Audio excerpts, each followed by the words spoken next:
up at night, yeah. Make all the demons quiet, yeah. We were built to thrive, yeah. I think that we've all had enough. What keeps you up at night, yeah.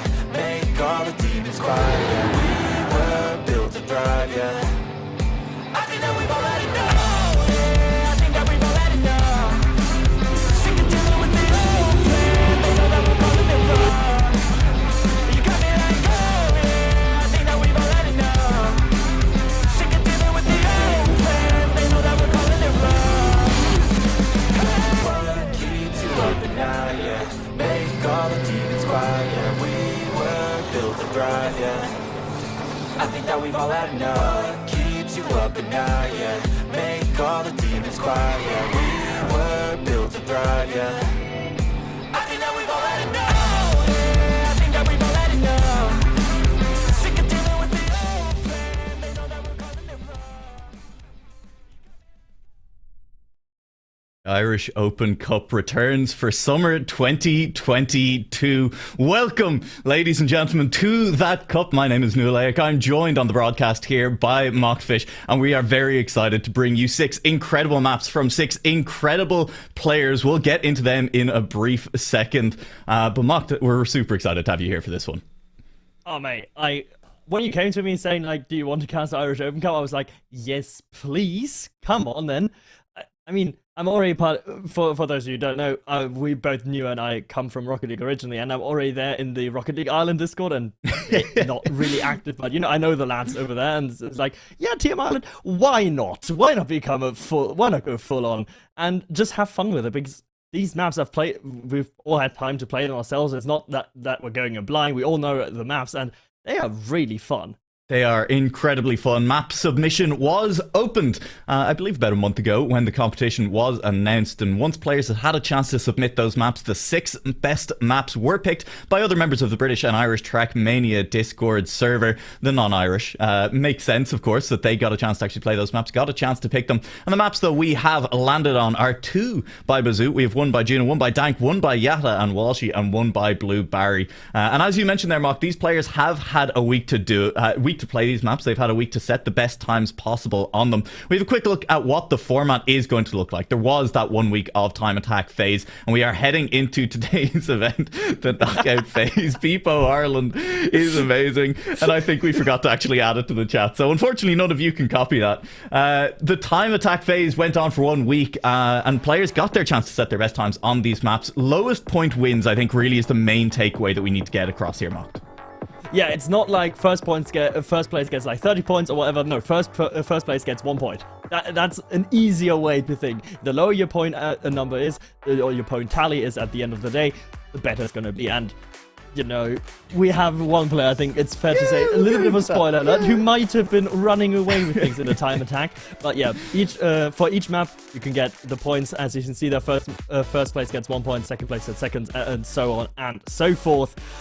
And, you know, 7 days to set your most competitive time, and then we head into today, the KO phase, where we're going to play knockout on every one of those 6 maps that we're going to see today.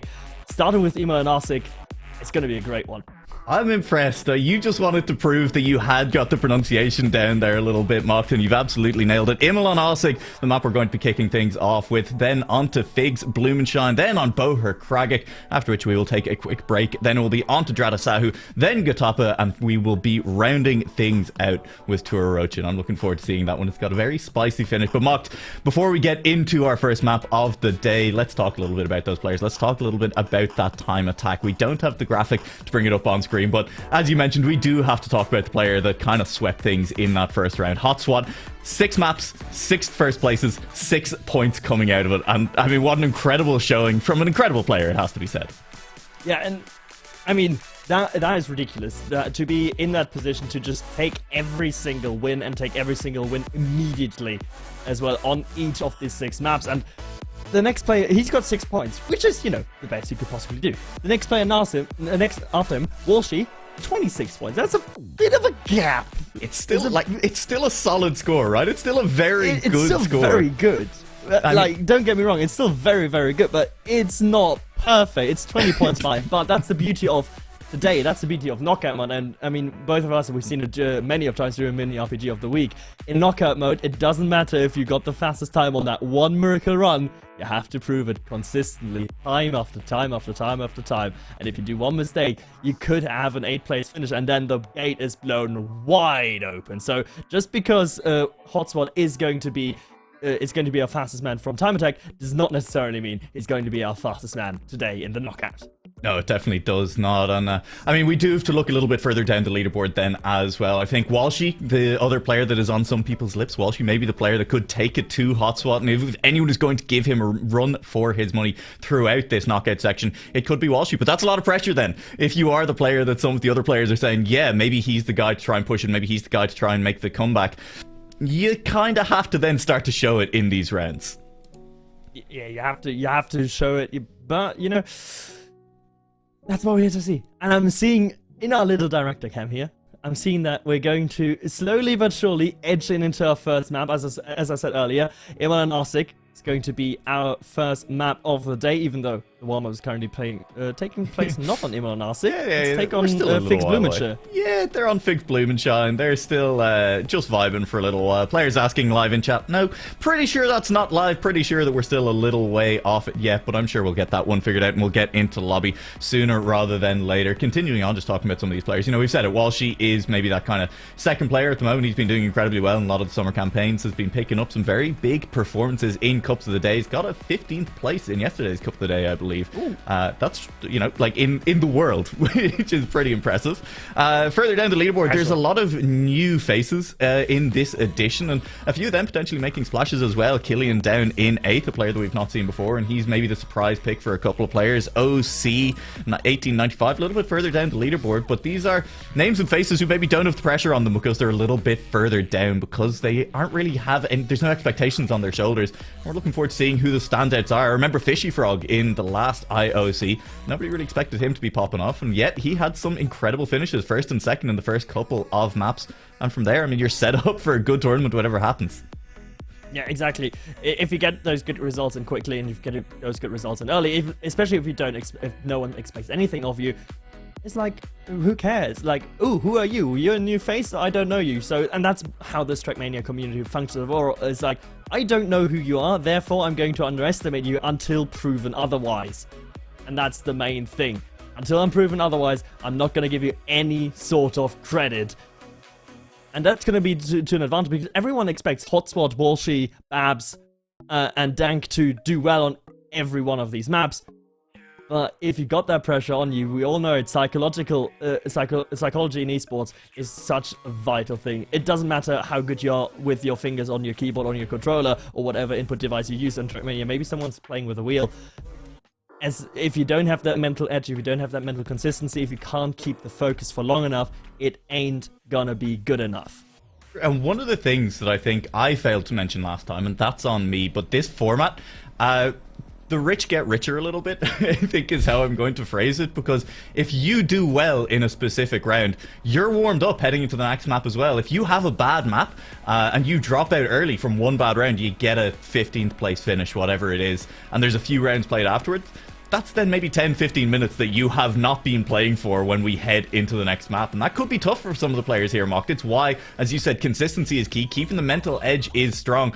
But a strong finish could lead into a strong finish on another map, could lead into a strong finish on the next map, all the way up to the break. It's a bit of a snowball effect that could happen there with each consecutive finish and each consecutive strong finish that could be, you know, as I said, leading to a snowball effect, leading to you to gain momentum, getting stronger and stronger and stronger.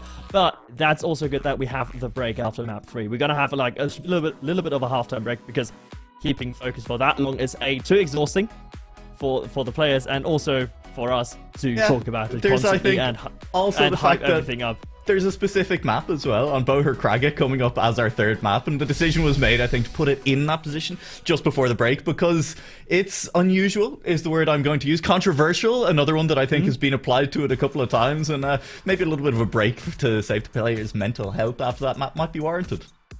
I mean, I don't think I can read verbatim what I wrote for my notes for Boher Kraga, but I'm gonna paraphrase them. I sure hope you like Tilted Sausage Tech was one of them. F me, I feel sorry for the players was the second idea that came to mind when I played it, and third one was what a load of bollocks.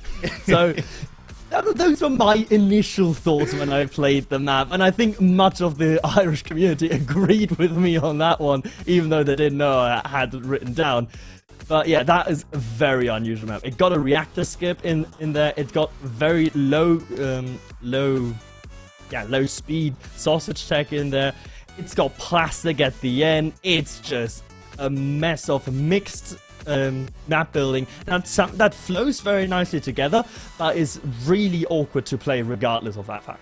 Yeah, I think it's because I mean, this is the thing to stress as well: is it's unusual map building. It's not bad map building, right? It feels weird to play, but that's just because it is so far outside the comfort zone. A lot of what a lot of these players will do. Most of these other maps, kind of fairly traditional multi-style maps. There are really interesting sections to them. They do play differently. You know, Fix Blumenschein has a lot of kind of drop downs. It's very keep your speed through it. A couple of the other ones are much more based around just keeping your gears through grass or dirt sections. Specifically, on Boer Kragik is just so out there that could be the map to maybe make an upset happen on. You know, all it will take is one bad round, maybe Hotswat or someone like that going for the reactor skip over that and just crashing into a wall. All of a second they're down, they drop out in an early round, and there's room to maybe make some ground up for some players who otherwise wouldn't have that look in. So I'm excited seeing how that one does play out. The rest of the maps, I mean, they're definitely ones that you can get incredibly consistent at, with maybe a couple of risky finishes like the one on Yatta and Walsh's map at the very end that is going to make life very interesting. The Ratasau's risky finish. That is the definition of a risky finish. Normally when you see couple of the day maps, or mainly couple of the day maps to be honest, if you see those kind of maps, you're like, oh, risky finish. That's not really risky, it's just a very moderate speed check, where any sort of half decent player will, like if we were saying couple of day, like any player from like what, Division 10 or Division 11 downwards to Division 1 will get that risky finish every single time, 10 times out of 10, with no questions asked. But on the Ratasau, that risky finish is evil. It's a very, very tight jump. The finish has been tilted 90 degrees, so you have to jump into the little gap, the very right-hand side of that finish block, and you don't have a lot of space to set up the jump. There's a no-slide that can happen before as well if you can't properly neo-slide or don't get a little boost from a tilted part of tarmac. So a lot of things can go wrong on that risky finish, and that's what makes it brilliant. That's what's going to be like. That's what's going to leave us guessing as well on the cast during the entirety of the round. It's like, yeah, you have a 2-second advantage, but guess what? Risky finish is coming up, and if you're not getting it, you're screwed. Yeah, it's one of those things, and I think a risky fin in particular is something that differentiates a map that's really fun for hunting versus a really good competitive map as well, right? Because there are different elements to that. If there's a risky fin that's that hard, sometimes it can discourage people from hunting a map because, hey, having the rest of the map go perfectly and then having your best run ever get denied by a brutally hard risky fin, that's no fun. But having a map where there is a quite difficult risky fin, one where you have to actually make a decision in that round as to whether or not you try and save time, that's super exciting for a knockout round, and that is one of those things that can differentiate it. There's some other minor differences as well, but I think on that map in particular, we're going to see things be interesting. I'm seeing, let's get ready here. I believe we are loaded into Immel on Ossig thing. Nope, never mind, we're still a little ways off, I've been told, so we will just be stalling here for a little bit longer, Mocked. But speaking of those risky fins, speaking of interesting maps for competitive as well, Bazoot, the only player to get 2 maps into this, and I think the finish that he has on Tour Rocha is one of the ones that I'm really going to want to highlight when we get there. It's a long way off yet, but it is one of the more interesting finishes that we've seen. Yeah, it's one of those finishes where it doesn't punish you for not getting a risky finish in the way it is set up, because you come out over a grass turn and you go onto a little bit of an ice section where you have to get a good setup and have to show full car control on the ice to just snipe a tiny gap that's surrounded by plastic. But crucially, if you hit that plastic, what can happen is A, you hit it and still go through, which happened to me once or twice while I was driving these maps, or you just bounce off to the right. The plastic is angled like 45 degrees towards the right. You just bounce off and you just naturally go towards the normal finish. So that's gonna be, we're gonna point it out, it's gonna be our last map Tuarocha? Tuarocha, yep. Tuarocha, yeah. Most Irish close. people will know Uachtarocha, of course, the word for ice cream. But Tuarocha, just Frozen Tower. Just in case there's any non-Irish watching, we will let you know what those go. We should be loading into Imlán Osig here. In fact, we are. This is a warm-up round. No eliminations just yet. From there, it will be 2 eliminations around until we get down to 8, at which point it will be 1 elimination around. Mocked, why don't you take us through this first round of Imlán Osig here?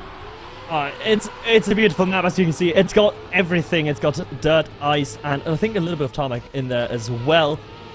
As we head into this third checkpoint, we have a little bit of a grass wall, so you want to stay a little bit lower here than Walshy did on this attempt to land earlier, carry more speed here into this crucial part. Long right-hander, and stay outside. Do exactly as Walshy did there. Stay outside on the second part. Go inside on the first part. Stay outside on the second part to carry more speed into the two tight 90 degrees corners. And then for this one, the last ice slide. It is possible here to boink your left back wheel on that wall without getting a penalty. In fact, getting a speed boost. I think someone slid out. Yeah, Hotspot completely sliding out at the end there. And you can see how punishing that was for me first up until that point. Down to 4th and lost about 7, 8, 9 tenths on that part. That's rough. That's what sliding out can do to you. But we are now into live rounds. Our first round of the Irish Open Cup for summer 2022 here on Imlán Osig. And it is Desert's Edge. It's going to be an exciting one. We're looking forward to seeing these ice turns. Those are going to be decisive. Slide outs always are. And then that big sweeping dirt right-hander, as you said as well, Mocked. We're live. 4 players to be eliminated. Yada with a hold on in chat. That doesn't seem right. We may end up with a quick restart, as we restart in a second. But we'll keep calling it until that gets pointed out. We're on board with OC 1895, who is now just a little bit back. But there is room to catch up here. There is a lot of room to catch up, and a lot of mistakes that can happen, as we see in front of him. CSR going very high on that grass transition. It's now Frankfurt chasing the pack in 15th. He's on that chopping block. He needs to find a good slide here on the tech part. It overtakes someone, but is it enough? He's very close to Demon Dragon. Prolific mapper himself has unfortunately crashed, so I think it's going to be goodbye from him. And last said, yeah, he's going to be last, and unfortunately not be able to make it. We say goodbye to Yatta, who said hold on regardless for elimination. That was not planned. Anfear, Lasered, and a Demon Dragon in round 1. Yeah, that is 4 eliminations. We were told it was going to be 2, so we'll wait and see. There may be a quick restart here, but if now not... it's 2. No, now it's 2. I believe it was probably set to 4 eliminations for the first one. Look, we'll keep it going. Yatta, you can't restart now just because you got knocked out in the first round, but we'll keep things going. Speeder into this first turn. We are going to go for a quick restart, is what it looks like here. Just because you've been knocked out, Yatta. All right, I see you. I see you. Eyes on it. But it is fair enough. The decision was that it was going to be 2 eliminations around, down to top 8, and so we're going to go for a quick restart here and get that done. Yeah, this is not being made up. We can promise. Yeah. We've been in the call with the Atmans where they told us it's going to be 2 elims from 20 or 21 or how many entries we're going to have. It looks like we're going to have 18, or did I count correctly? 18 entries? 18 is what it looked like. Yeah, 18 entries tonight. So 18 until 8 works out quite well as well. Even numbers. So we've got to have 2 eliminations and then only the single elimination after that. So this was, in fact, an error on the lobby setup. It's still Yatta's fault. We should point that out. It's still Yatta's fault. Like, yeah, I mean, it's still. But it happens. Mistakes happen, right? That's life, so right? Yeah. We're not going to be too harsh about it and sing a song about how much of an idiot he is. Well, I mean, I don't. Wait, you have songs ready for that? How prepared did you come, Mocked? I mean, now you've said. I'm casting with you, Newer. All right. Yeah. You should know this by now. All right. Yeah, no, entirely fair. Do you know what? Let's use this break because there is a feature on this map that I want to talk about that comes up again on one of our later maps as well. And it's something that I really like the mappers have started doing on a lot of maps with water bounces, which is putting that no steer block in front of the water to make sure that there is no action key shenanigans. Right? It's a nice little feature. And I'm glad to see it being used in a couple of maps here as well, because there's been enough controversy around action keys in general, I think, in the Trackmania community over the last while. We don't need any more. 34%? Any 34% enthusiasts in a chat? No, I mean, action keys are, in principle, I think personally, as a keyboard player since 2008, action keys in principle are a very, very smart thing. Like, they try to emulate smooth steering for keyboard and try to make it accessible. But the problem is, once you try to make that, there's going to be abuse. Yeah, And, exactly. And so the only way to make water balances fair between controller, wheel, whatever other input method, and, and keyboard, and mouse. Yeah, someone plays with only mouse steering. True. Yeah. The only way to make that ever fair is to just build a no steer block in front of it, and that's that. No action key shenanigans in water, and thank God that time period is done. Do you remember? Was it fall 2021 going into 2022? The first map had some water bound shenanigans, and people abused the ever living hell out of it. It was what I know the campaign you're talking about. I know the map you're talking about as well. Was I mean, was it last winter? The current 0-1 has the finish has a couple of water bounce things going on. I wouldn't fully call them shenanigans because it's a much shorter section, but it's definitely still there. It definitely still exists, and I mean, that's the nature of water in this game at the moment. It's either put a no steer block or accept that there is going to be some form of advantage to be gained for a lot of players on it. But we are heading rapidly back towards actually getting into game here. Mocked a little bit of a false start, but with 18 players in the lobby on Imlan Osig, the map built by Bazoot, one of two that we'll be seeing tonight. We are ready finally to get Irish Open Cup for summer 2022 underway. We're only 15 minutes late. Don't worry, we've got this all under control as we head into Imlan Osig for our first of 12 rounds. That seems reasonable given the amount of players in this one. Quick maths, math checks out, so we're only gonna have 2 eliminations per round, but of course, not in this one. There's no KO. This is still considered to be a little bit of a warm-up round, so the players can remind themselves of what this map exactly was, even though they technically driven it before. Yeah, absolutely. And this is, interestingly, one of 2 maps where our top 3 players on points coming into it came 1, 2, 3. Hotspot in first, Walshy in second, and Babs in third. The other map where that happened is Kataka, the second last map for tonight. And we're not quite that here. Tiger will spin out in the warm-up round. Hotspot does take first. Walshy does take second. A duel that we're hoping to see go all night long. As long as I get one of these knockouts with those 2 in the finals, I'll be happy. But we'll see how things go from there. Babs with a DNF in the first round. Doesn't take the warm-up. Snow just above him with a DNF as well. But it doesn't matter. There was no elimination in that round. Mocked. It's round number 1 here. Let's see how things go for these players. Oh, for Christ's sake. Yatta. Yatta, you are useless. I'm sorry. He's just given up. He's put the three periods of chat. Was like, yeah, I'm done with life. Screw this. But I think we're gonna go ahead regardless of that. In fact, please, not another restart. We've had enough. As Hotspot and Babs are currently occupying the first 2 spots, but we're looking at towards the elimination places. As always, of course, Ferg and Demon Dragon currently battling for that P14. Bazoot, the map creator, currently on the chopping block. Yeah, just holding on, 14th position, but Will, I believe, have climbed a little bit further out. OC overtaking Bazoot, in fact, down into 15th place. A wall touch at the end there, and a snipe on the line. Ferg overtook Bazoot, overtook someone else as well. Bazoot's just cruising around here, and on far Gurram in 15th place. As we'll just wait and see exactly what the decision here is.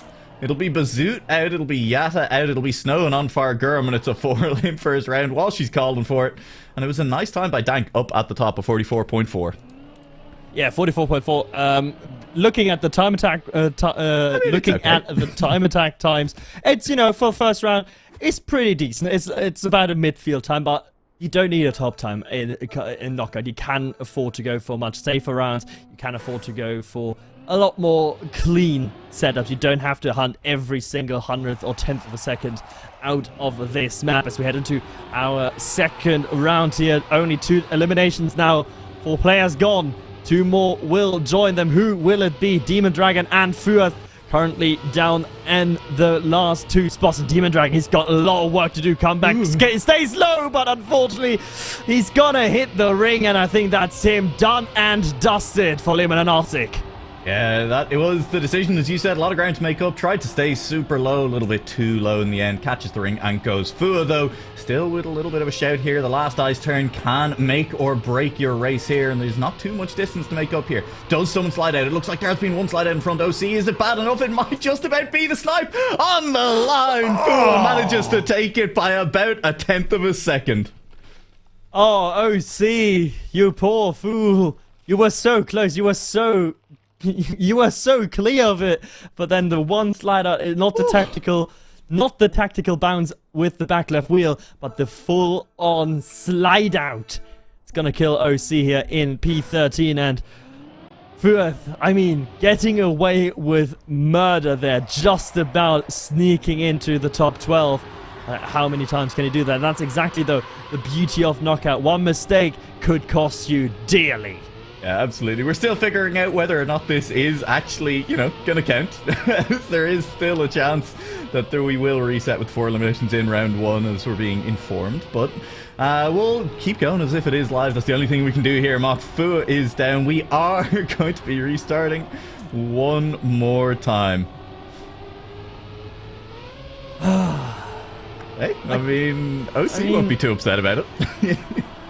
I mean, fair, but still, I feel like, is the difference between 4 and 2 really that big? I wonder, in the first round. Yes.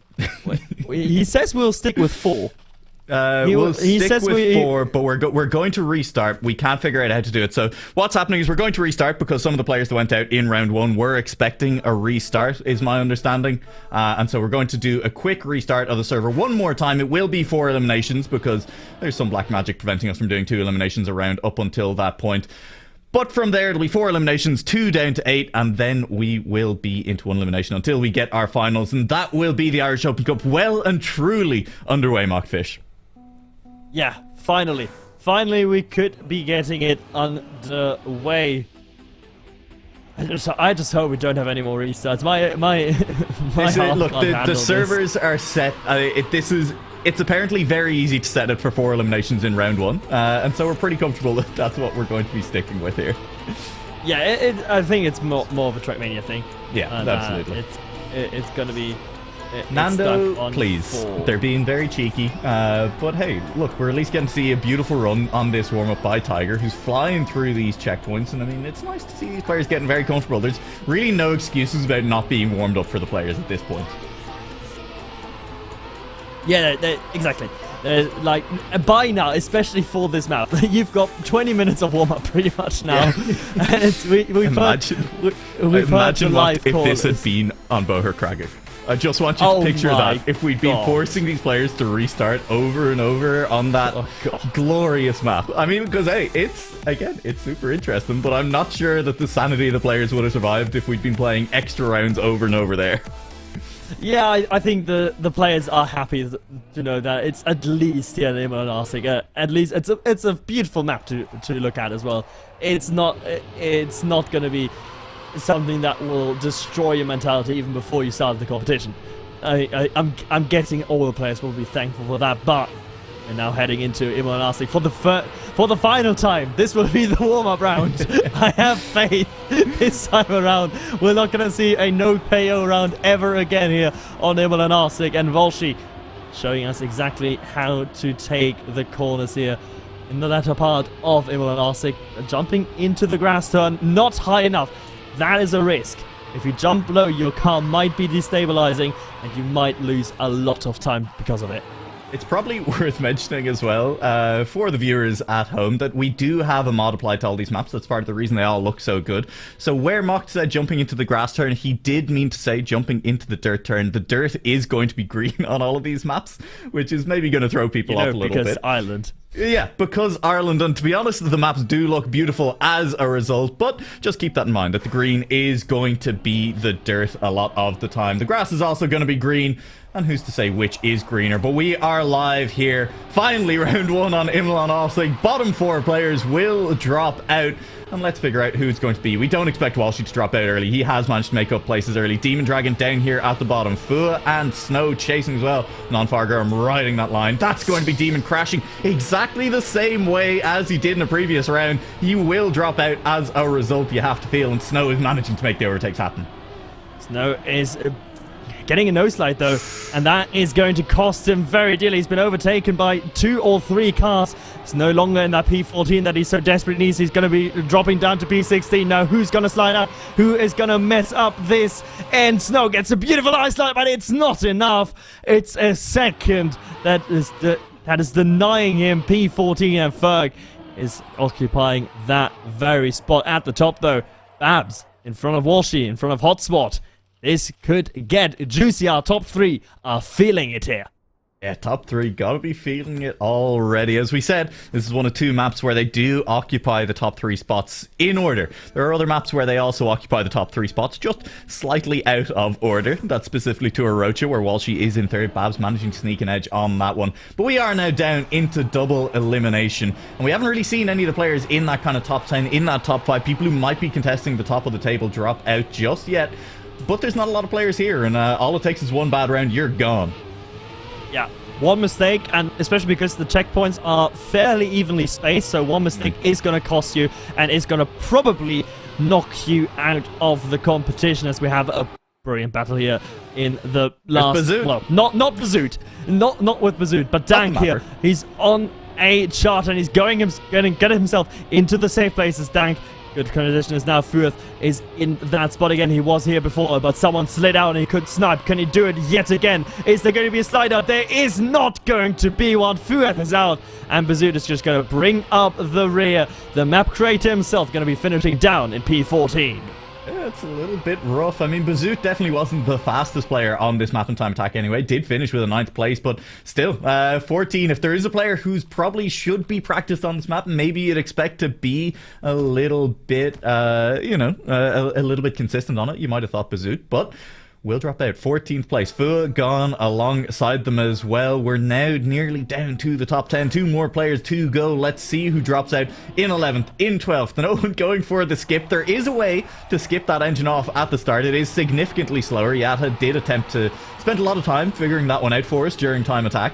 But we will see Killian showing exactly how well that wheel touch does work on the first one, and is gaining a lot of time up front. But it is Ferg who's in the hot seat at the moment down the back.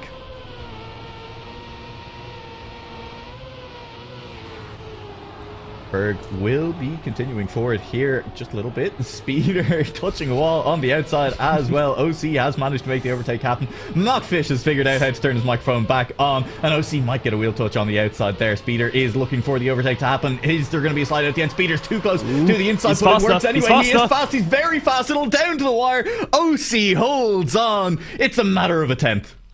And OC holds on because he knows how ice works in TM 2020. He just hugged the inside wall with his front tires, and that sometimes can give you incredible speed if you can get your ice slide to cooperate with you. It did in that case for OC, and he will live to see the top 10 is our last round now with 2 eliminations.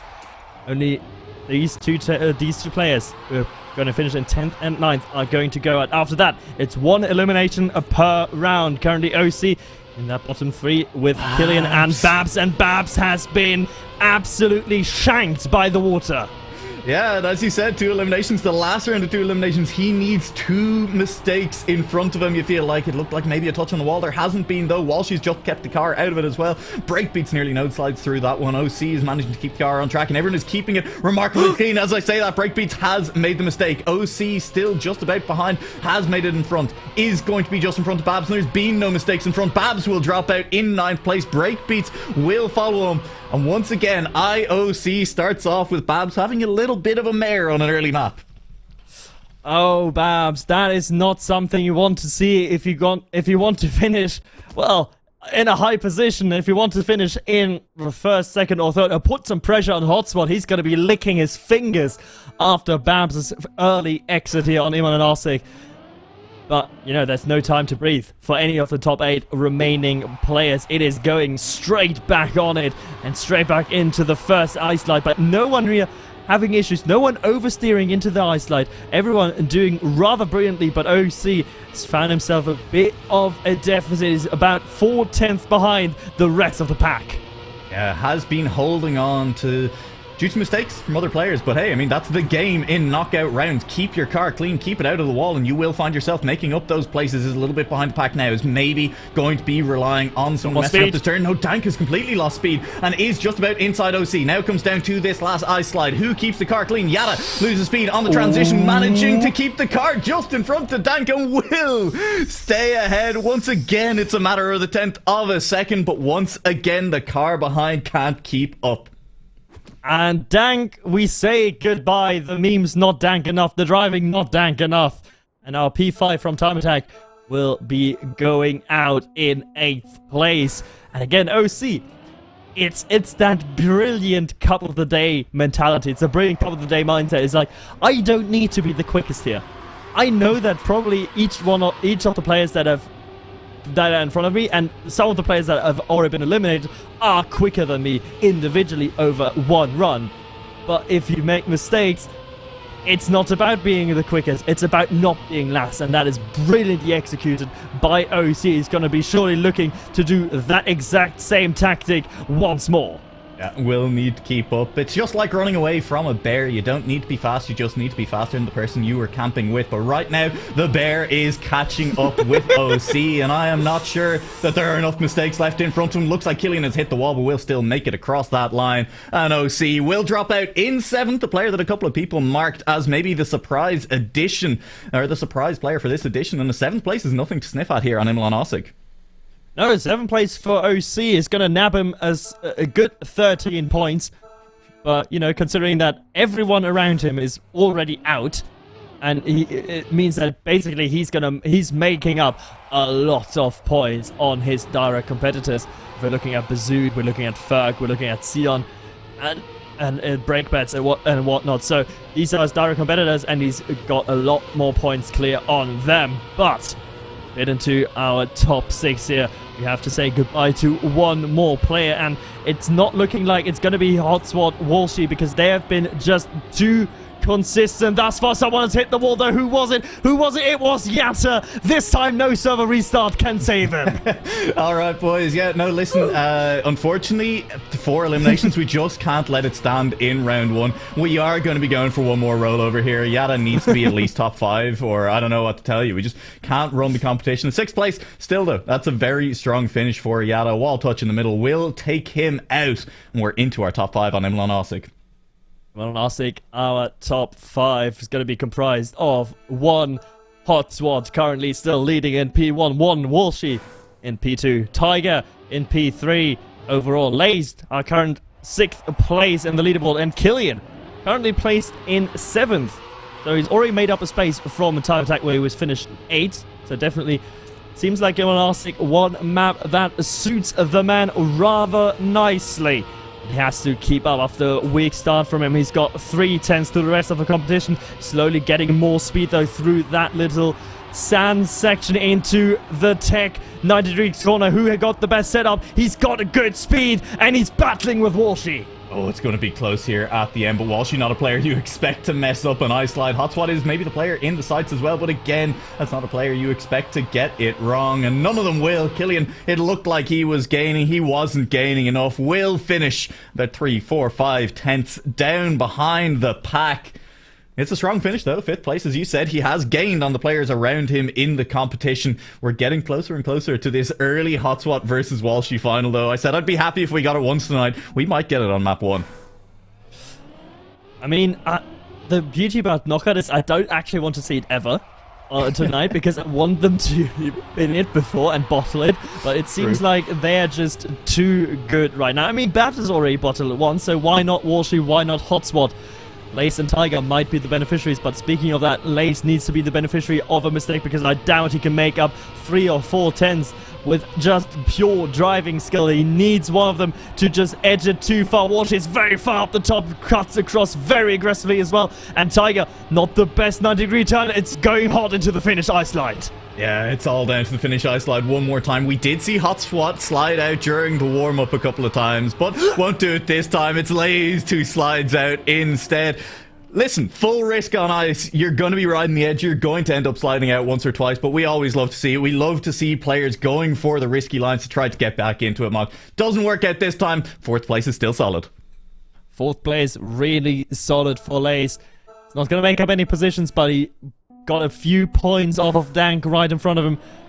Only 18 now behind him in the overall rankings, but as we head into our top 3, it's going to be our 2 favorites. It's Hotswat and Walshy both in it, but Walshy going for an interesting line. Tiger again, consistently, we've seen it of time after time, is consistently going for that wheel bounce. That's going to allow him to keep up with the other two, and it's going to be close. It's going to be mega close heading into the final part of Imran Arsik. This is so incredibly tight heading into the last one. Tiger is just risking it. He goes for such an inside line into that last drift, and in fact it's lost him a little bit of time, lost him a little bit of ground. There was too much of a slowdown, and now you pray for the slide out in front. It's not going to come. It looks like Tiger takes the third place, the player who was fourth coming into the knockout stage. An early third place gets him on the podium. We already have the Hot-Swat Walshy showdown. You wanted it at least once. I mean, they've delivered. Obviously, they have. Of course, our top two have. Naturally, one would say. As we head into the final one and Hot-Swat, it's going to go for a bit of more of an aggressive line down the hill. Neither of them eating the gear, though. Both get cleanly across into the ice slide. No one going for the bong strat. Oh, Hot-Swat actually, he tried to go for it, but he messed it up. He's lost a lot of speed because of it. He's lost an awful lot of ground, and Walshy has just been consistent and consistently fast as well here on Imran Arsik. And Hot-Swat just may have a little bit too much ground to make up. Walshy so close to that wall every single time. That's what you need to do on dirt. Walshy has safed a little bit. Has he safed too much? Hot-Swat is eating into that lead as they head into the last couple of turns. Hot-Swat continues to gain the last ice slide. Is there enough room to make it happen? Hot-Swat goes deep. He goes very deep into that corner, but Walshy keeps the lead and will take map 1 of Irish Open Cup in summer 2022. Jesus Christ on a bicycle. That was bloody close. Walshy, I thought he saved too much, especially in that first 90-degree corner on tarmac. Hot-Swat had such a speed advantage. It was unreal how much more speed he was carrying through. I thought, especially with the jump afterward, he was going to get it. He was going to get it. Surely he's going to get him in the ice, but no. He just ran out of track to make the overtake happen. And with that, we say People Island and say hello to our first winner. It is Walshy putting a bit of a dent, 2-point dent, into that 20-point lead from Hot-Swat. But crucial thing is, Hot-Swat, realistically, he only needs to finish top 2 in every map, and he's clear, and he's going to win. I mean, the time attack lead that he set up for himself seems near insurmountable, but hey, all it takes is one poor-ish finish, and all of a sudden you do drop an awful long way down. I mean, just look at what's already happened near the top of the table. Babs coming in ahead of Tiger. A few points ahead there, is now 10 points behind. That early loss here on Imran Arsik, putting him down in 9th place. It's eaten into his lead pretty significantly. Yeah, exactly. Yeah. He had a good lead, but he was only 2 points ahead of Tiger coming in, it has to be said, but it's a 12-point swing. It's a 12-point swing, exactly, because he dropped out so early. He dropped out way too early, but that's the power of the 2 points per position that you're gonna gain every single time you go up the leaderboard. If you drop out early, that's potentially not just one position you're losing. That's 4, 6, 8, 10 points that your opposition is going to gain on you. And 2 points, not too bad. 10 points, catastrophic. 10 points, it's a lot. It takes, it's a few positions to make up there. About 5 positions, about 6, 7 positions. I don't know. Maths is awfully hard. We're on to map 2 here for IOC. On to Figs Blumenshine, Juno's map on this one. We can all thank the Lord that he didn't decide to put in any ridiculous plastic slide shenanigans like there were on the last map, a finish that I could just never quite get down. But this, you have to say, it's just a clean map to drive. There's no eliminations this round yet, Mocked. You don't have to worry just yet. Okay. I'm not worrying, but the one thing is, I wanted to point that very turn where Yatta crashed. I wanted to point that out as well as this one here, the grass turn, because those are so deceiving. The one turn underneath the road is you're forced to go wide by the track, but you need to stay close to the wall. You need to stay close to the inside, but you're drifting wide. You're drifting ever wider, and that is what makes it really difficult. And that's what's gonna be a big difference maker, as well as that dirt turn. You're forcing yourself wide. You're trying to stay as wide as possible, but you're not allowed to go too wide, because once you crash on dirt, it's incredibly difficult to get that speed back up. Before we get into it here, let's talk a little bit about the name of this map. This is the 100-year anniversary this year of James Joyce writing Ulysses. Very impressive stuff, and it was near Bloomsday, June 16th, when Juna started mapping this map, hence the Bloom Shine in the name of this one. Bloomsday, of course, the day where we celebrate the life and works of James Joyce here in Ireland.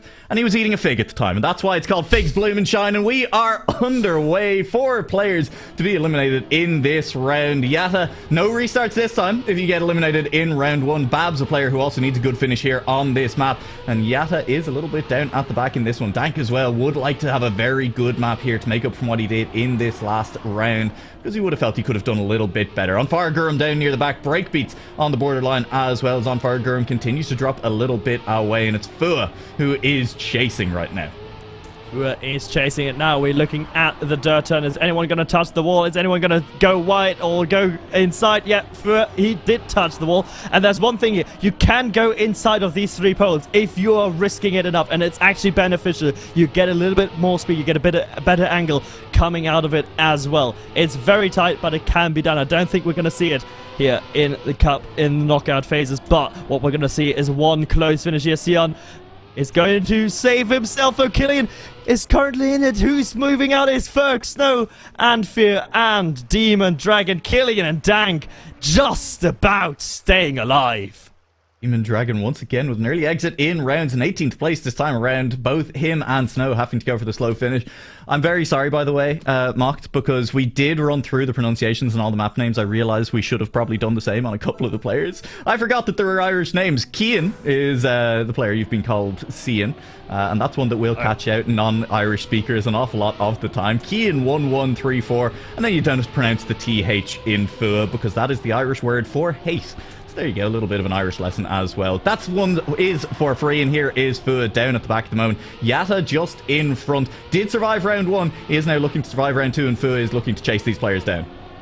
As a German, I can very much empathize with a language where not everything is pronounced as it's spelled.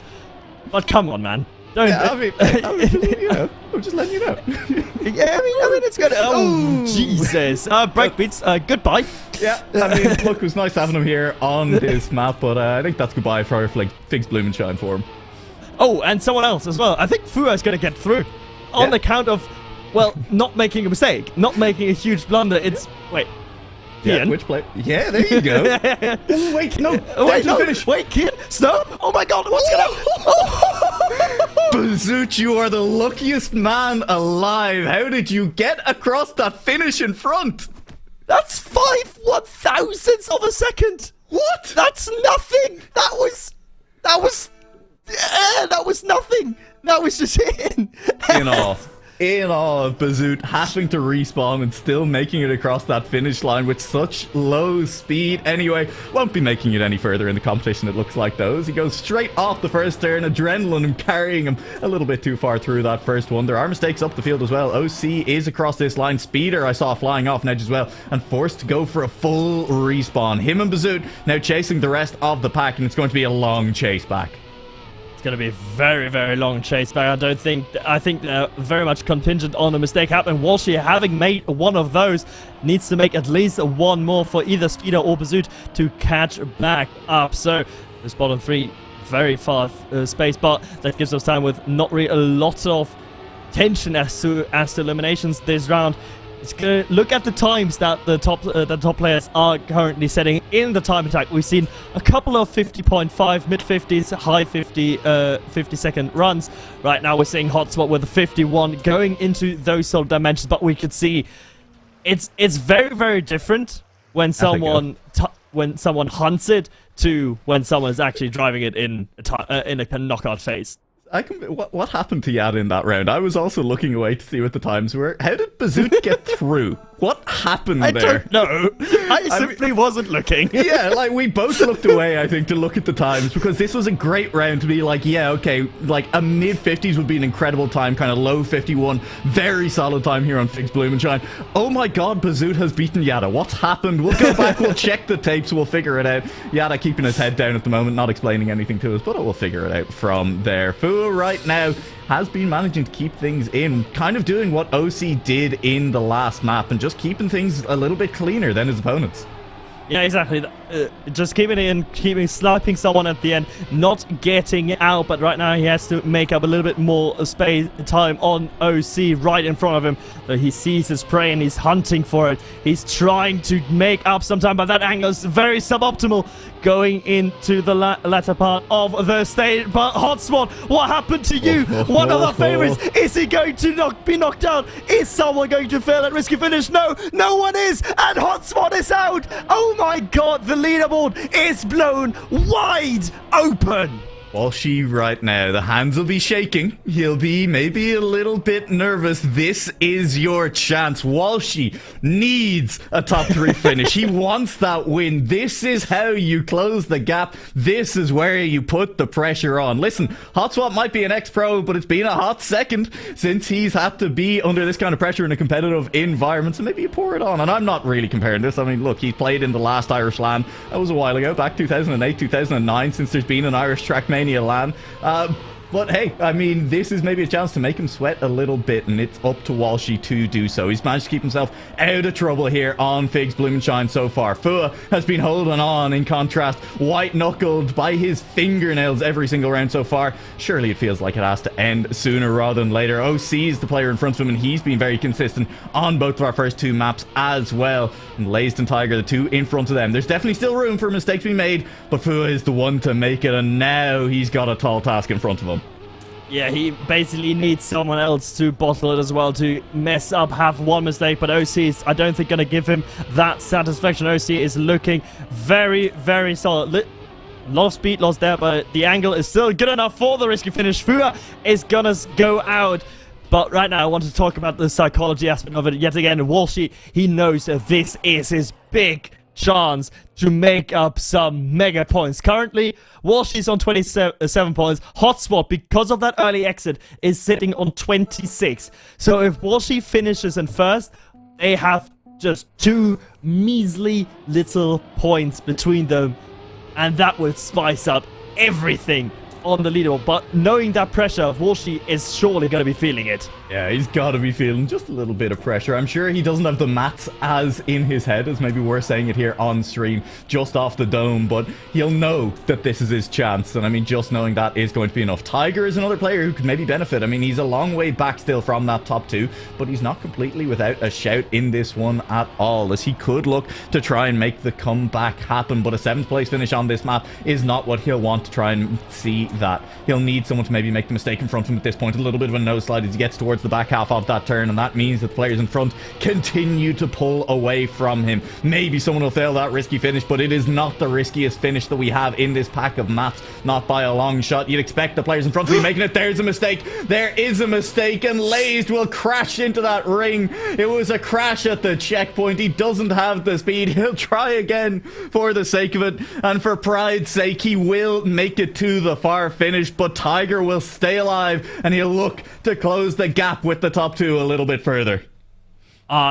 Very important for Tiger to stay alive and also be a beneficiary of Hotspot's early exit, but unfortunate, and commiserations to Laze, who has been looking very, very solid all round long. He's not been on our radar, which is good. If you're not on a radar, that means you're usually doing what is asked of you. You're not in the hot seat. You're not towards the front. You're just doing well in the competition. Unfortunately, though, that one mistake, the crashing of that little yellow arrow shield, is gonna cost him dearly. As now Walshy, so bad start, finds himself P6 in that elimination point, but OC is going to be overtaken. The field still very much close together. It's all within half a second. Oh, within half a second, we're getting down to the business end of things here on Figs Blumenshine. Babs moving slowly towards the back. Walshy's keeping things clean up front. OC is moving slowly enough that Babs, with a good turn, has managed to make it past him one more time. OC is now chasing. We saw a mistake last round, decide things at the very death. Will it be the same here again? OC is so close to that inside wall, but he's a little bit too wide on that turn. Loses all of his speed. Nobody crashes in front of him. OC throws a crash in for good measure. A little bit too unsettled coming into the final turns. And Babs will stay alive despite a mistake early on. OC goes flying out the side. Yeah, but still, OC. I mean, you gotta give credit. He started this in 14th after time attack. He's currently, like, when this got updated, he's currently sitting in 8th. during Yeah. the knockout phase. It's like, this format just suits him. And if you're one of those Bond players, it's exactly what he said. Just don't be last. It's easy. Just, you know, you don't have to be the quickest. Just do not be last. But, no, we're heading into our top 5. And it's still on Walshy and Babs and Tiger and Dank, to be fair. Everyone having the opportunity to make up huge grounds in the leaderboard to put some more pressure on Hotspot, who's of course already out in P9 on this map here on Fix Blumenstein. I gotta get that Guinness skin off Killian after this.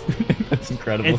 It's great. I love that. Dank here in his Taipan Esports 1 as well. I think the only player in the competition who is currently representing a team, and I'm willing to be corrected on that because I'll have to update the Liquipedia page. Comes down to the finish here. It's all players so close together. Killian will cross the line just in front of Walshy.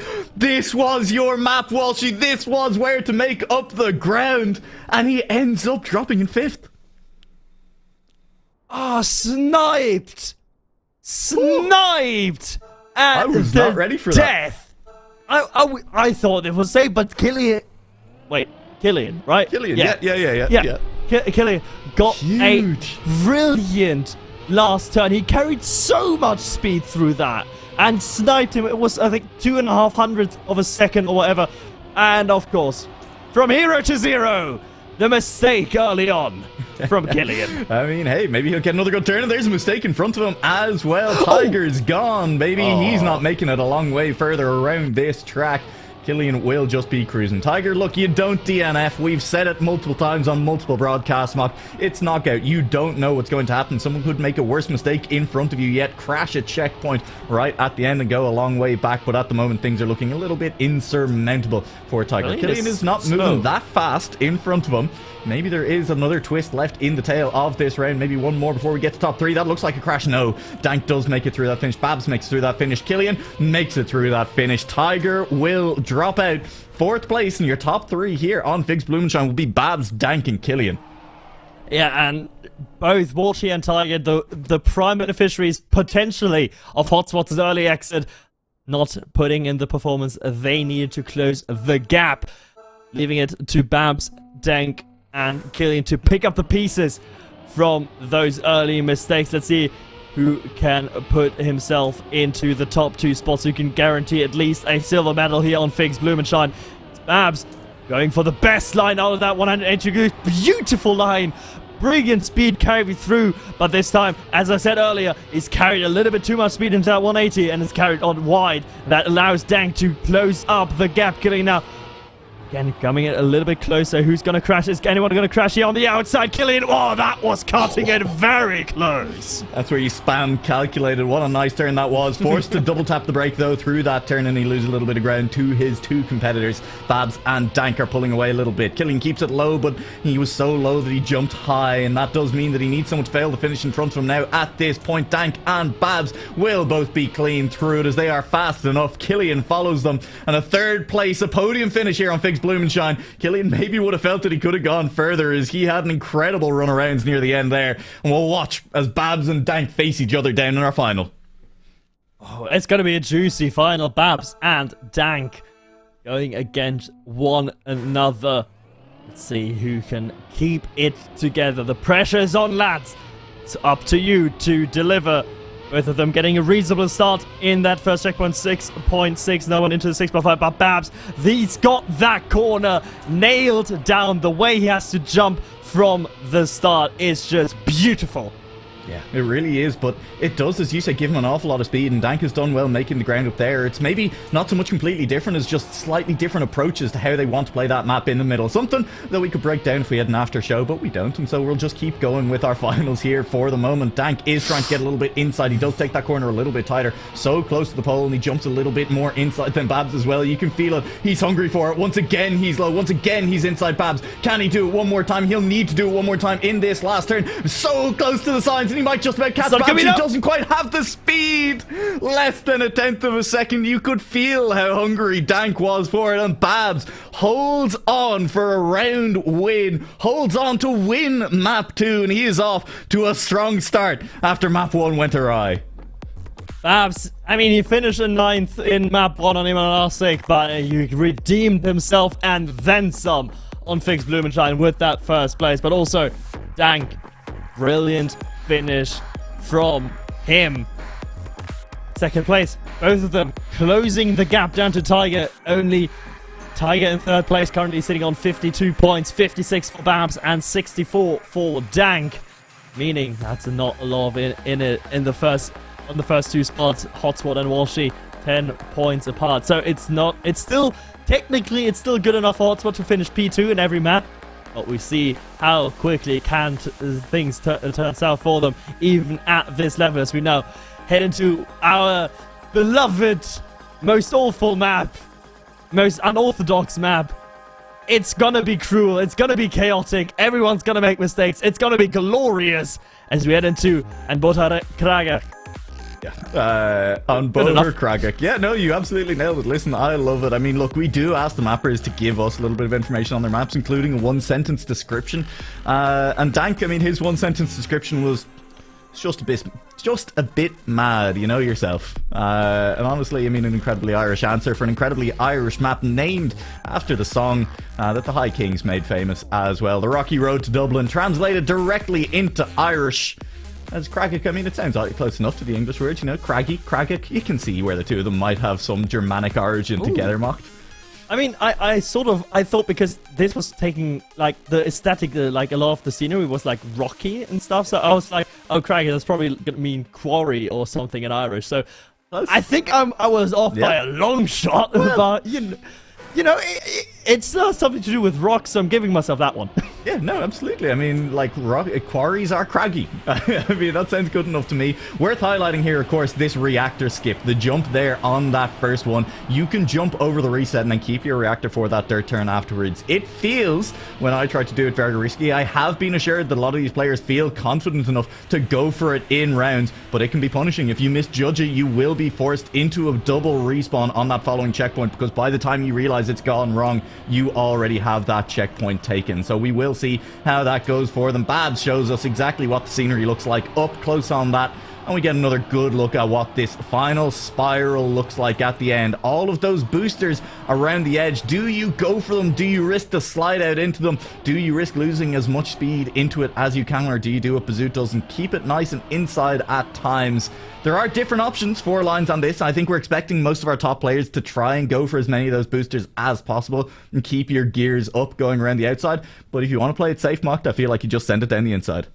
You send it down the inside up until that last booster, because the turn closes in on you. It goes very, very tight at the end, and it is on plastic as well. We should mention it's not on ice, it's on plastic. So tight plastic turns means no bueno for your speed at the end of the day, and that is what's going to happen. That is what's something, you know, might catch out some people, especially with the boosters as well. It's going to be fantastic. That's the only thing I'm certain of. It's going to be fantastic. But look, we're already here halfway into our first map, into the first round of Anbota Krager, and we're into the Sausage Loop. And I must say, Sausage Loop, one of the evilest conventions in Trackmania 2020. At least you've got a reactor boost down to deal with it this time, okay? I mean, Dank's not that cruel. He's giving you all the tools you need to deal with this map. I'm lying, of course. It is fairly vicious, and it is likely to catch out. I think a couple of our players OC just sneaks across the line there. Bazoot goes out. I was going to say, this feels like the map that might catch out players who are a little bit less experienced, because it does require very different forms of car control. OC, though, stays alive, gets up into at least 14th place, as Bazoot does ask OC for his PayPal after that one. Yeah, Bazoot, you can see he was really hugging that inside rock. He was really having an intimate moment there, and OC was just yoinking that P14 right away from under his nose.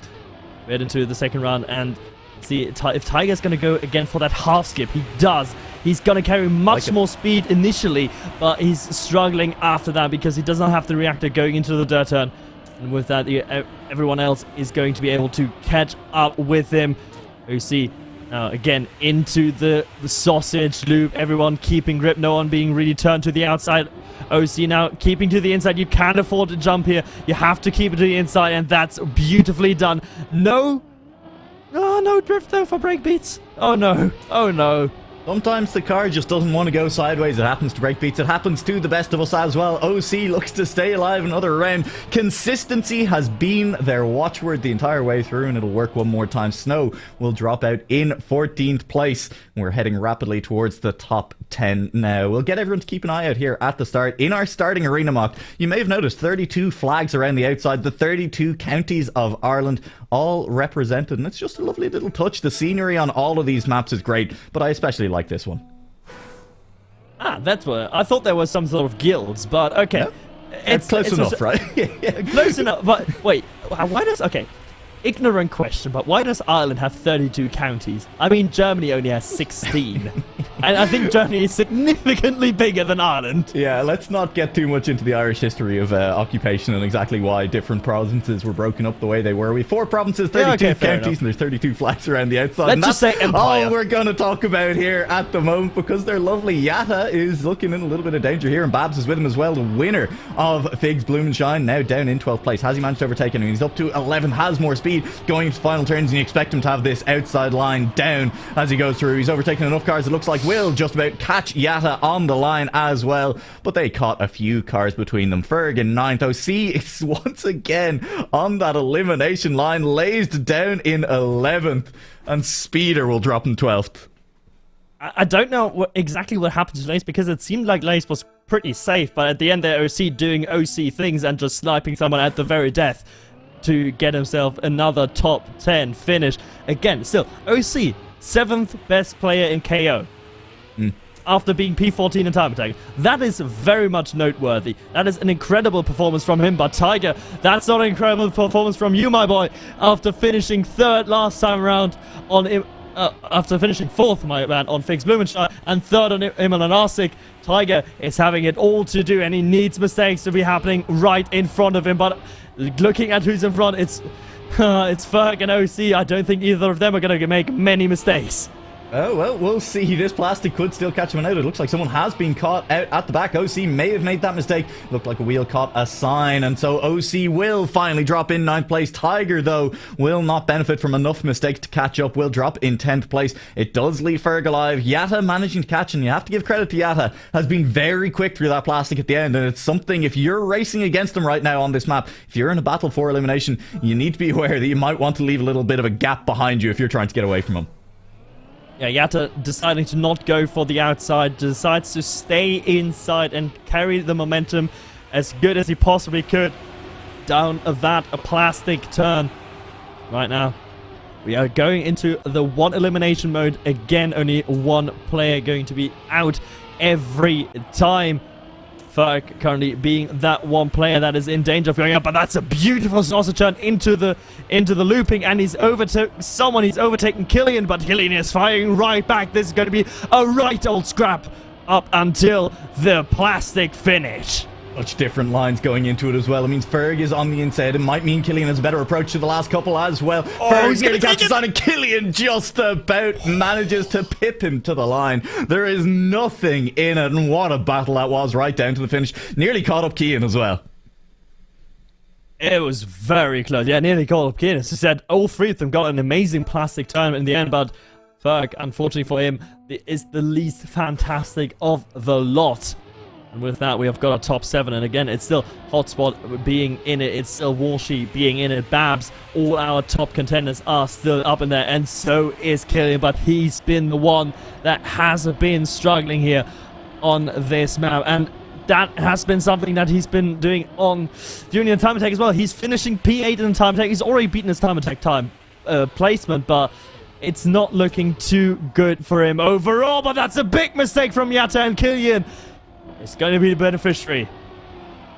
Going to be the beneficiary for the time being. Yatta has to catch up. We said he's been quick on this plastic. Is he quick enough to catch up with Kian? He might just about be. I tell you, he's going to get there, as Kian was a little bit too inside, caught by gears, caught by plastic, and Yatta will manage to snipe him. And up at the top, Hotspot is in the low 40s. I mean, that's still a scary look. We'll say goodbye to Kian in 7th, though. Say goodbye to Kian, and the low 40s, if we look at the time attack, the best time we had was a 39.9 from Hotspot, and then 2 times, or 3 rather, in the 40-second realm, and then after that, everything in the 41-second realm. So 40 point something is already a bloody fast time that Hotswot is able to do consistently. But Babs, here, one of our first top contenders to make a mistake. Killian, though, going wide over the sausage, and that's going to cost him a lot of speed going into the loop. Going to be an awful lot of speed heading into the loop. Can Killian catch anyone going forward here, though? Going to be tough. Babs is quick around these last couple of turns. Killian forced to readjust on the fly there. Has managed to do so. Got the car cleanly through, and that gives him a fighting chance if there's a mistake. There won't be a mistake, though, it looks like. And so Killian will drop in 6th place. Killian is out. 6th place for him after 3rd and 5th finish. His worst finish of the evening. But still, P6, a respectable finish overall. And looking at the caliber of player that he's playing against as well, it's no surprise. I don't think he will be too distraught by it. He's making up a lot of points on the leaderboards as well. So nothing lost. However, Yatta, a lot lost for him on that start. And he has to brake severely to not crash. He's about a half a second, maybe even more. Yeah, a lot more. Apart from the field, he has to pull out magic. Oh, and he doesn't. Do you know, I was just reading Yatta's questionnaire where we asked the players to, maybe tell us a little bit about what they were feeling for it. He did say that if we ever spectated him, he would crash, so please don't. And I guess he had the crystal ball out when he was filling out the Google Forms then. That's exactly what's happened. It will send Yatta out in a very respectable 5th place, as he is still getting a little bit skill checked by sausage blocks in the middle of the track. But it's a point of pride. Surely he can make it to the end from here. He's got plenty of time. 22nd. Does dodge away from that first boost. Dodges the second one as well. Can he dodge the next one? He's dodged every boost between here and the finish. He manages to miss the last one as well. A masterclass from Yatta to round this one out.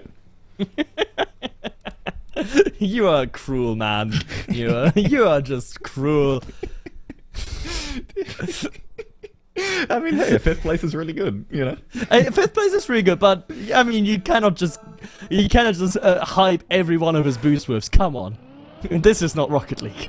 Yeah, I mean, we're supportive here of the players. Sometimes. I mean, listen, he got told by Mark to go to bed, and I think it is bedtime now for Yatta. After that last round, we'll see all these players consistently getting the reactor skip at this point as well, though, Mock. You have to respect it. They've been practicing these maps. They're definitely very practiced on them. Again, Yatta said he had over 6,000 resets on the maps combined. I think just goes to show he's not even one of the top 3 players at the moment. Babs is one of those top 3 players, is going to go crashing out. That's a forced double respawn. I think probably one of the reasons this map is a little bit controversial is the fact that all of those respawns almost are forced double respawns when you do them. Makes it a little bit tougher in competitive rounds, in these knockout rounds. If you make a mistake, it could just be washed. But that's maybe only true when you're down to this business end as well. When you're down to the top 3 or 4, when you're expecting the rest of them to keep it clean. Keep it clean they have. We could be seeing Walshy and Hotswot again. Dank will round out our podium on this map. Yeah, and it's goodbye to Babs in P4, and that of course means that Dank is going to snatch a P3 in the standings from him, if I'm not entirely mistaken, no matter where he finishes. Of course, he'd rather have a good finish, so he could build himself a little bit of a gap in the standings, but every one of them, of these 3 players, has been very much capable of getting into those low 40 seconds that we said is going to be needed to make something happen and to make an impact on this map. It's Hotswot in the hot seat as he's going into the sausage loop, about a half a second adrift from Dank and Walshy. When you said he needed a top 2 in every map, no, Dank's made the mistake as well. It was about to maybe get interesting. There were connotations for the wider tournament, but it looks like Dank will drop out of 3rd place, the highest finish so far from the competition. He will not catch anyone on the last turn, trying to risk it a little bit, trying to go inside. That doesn't work on plastic. It'll be Walshy versus Hotswot in the finals for the 2nd time tonight. In 3 maps, these two will stare each other down and see who blinks first. And Bota Krager is going to be seeing the final of the Titans of Hotswot versus Walshy. In the previous rounds, Hotswot has been getting the P1s, the high placements, and Walshy was struggling a little bit more to get to grips with this map, but Hotswot is finding his form once again. Brilliant start by him, opening up a nearly 4/10 gap going into the sausage loop. Who's going to risk it more inside? Everyone is keeping it clean. Walshy, though, drifting a little bit in that looping. Drifting a little bit, losing a little bit of speed, now chasing, now needs an incredible end. That'll again be a little bit of lost speed coming out of that turn, and the speed advantage Hotswat on the plastic. The crash from Walshy, no mistakes from Hotswat, none to be found. Walshy will just throw in a tiny little bit of a bug slide, just 4 style points, but he will manage to get a second place. Will not close the gap. Hotswat opens it back up to 12 points. Walshy's still in striking distance if there's another mistake from Hotswat. But I think we're seeing the evolution of Hotswat into Hot Sweat at this point. Mocked. I'm not sure we're going to be seeing many more mistakes at all. I mean, mistakes can always happen, and they have been happening to Hotspot as well. It's a question of, are we going to see mistakes, and then are the mistakes going to be as costly as they were on Fix Blumenshine, where he only finished in P9. That is the big one, because he can make a mistake and still go through. As long as he doesn't fall out early, everything is going to plan for Hotspot. Top 2 finish would have been enough to guarantee him first place up until this point. Now, in the back half of the competition, it does look like a top 3 will at least guarantee him a tie with Walshy, assuming Walshy wins every single one of those rounds. So, Hotswat, as we head towards the back half of the night, feeling very good, but we are heading towards the back half of the night. We have a quick break to let the players catch their breath, let them maybe run to the bathroom if they need to. You can do it as well. We will see you back here in about 6-7 minutes.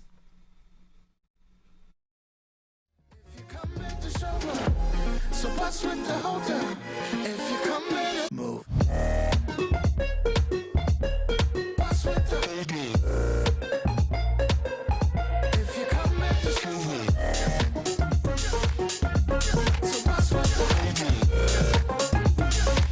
if you come in, just move. Hold up, slow touch. Always blowing up phones when the door shut. Deep breath, white ducks. You should let in some air, you get stuck. Hurt feet as a tears rush. Cold sleep, keep preparing, son. They don't know what you crying for. They don't know what you do to get onto the dance floor. How many times that it takes to convince you? How many times that I'm someone you want more? I'm trying to show you the things that I'm into, but every time we arrive at an ending, now I fear that I sound condescending. I know you hurt, but you know that I'm mending. But we can still go home if you want to. I hear this beat down deep inside. Don't wait to feel, don't wait to try. So what's with the hold up? If you come in to show up. So what's with the hold up? If you come better move. What's with the if you come in to show up.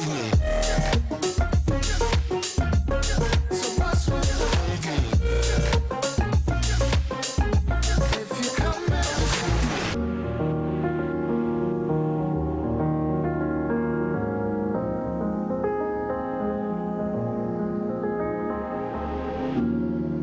I've been so lonesome since she went away. She's gone through changes, but I've stayed the same. And she knows that my heart was in the right place.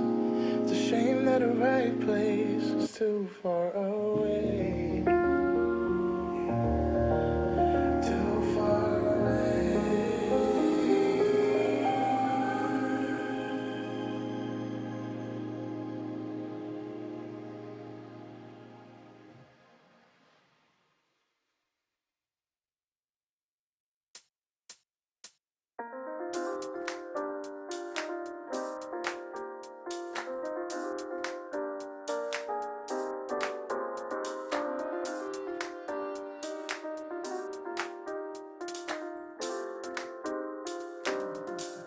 What I'm saying might be reckless, but I meant it when I said it. And I know I might regret it, but it's time I get the lesson. Hope your feelings, they don't lessen. Knowing I'm not where you are, it's this feeling in my heart, and it aches when we're apart. I can't stand to see the stars, knowing I'm not where you are, while you're playing in the dark. I am tired, so won't you come to bed soon? I'll wait in my bedroom, counting the hours till you get to me. Watched by the white moon.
up at night, yeah. Make all the demons quiet, yeah. We were built to thrive, yeah. I think that we've all had enough. What keeps you up at night, yeah. Make all the demons quiet, yeah. We were built to thrive, yeah. I think that we've all had enough. Yeah, I think that we've all had enough. Sick of dealing with the old plan. They know that we're calling it wrong. You got me like, oh yeah, I think that we've all had enough. Sick of dealing with the old plan. They know that we're calling it wrong. What keeps you up at night, yeah. Make all the demons quiet, yeah. We were built to thrive, yeah. I think that we've all had enough. What keeps you up at night, yeah. Make all the demons quiet, yeah. We were built to thrive, yeah. I think that we've all had enough. Yeah, I think that we've all had enough. Sick of dealing with the old plan. They know that we're calling it wrong.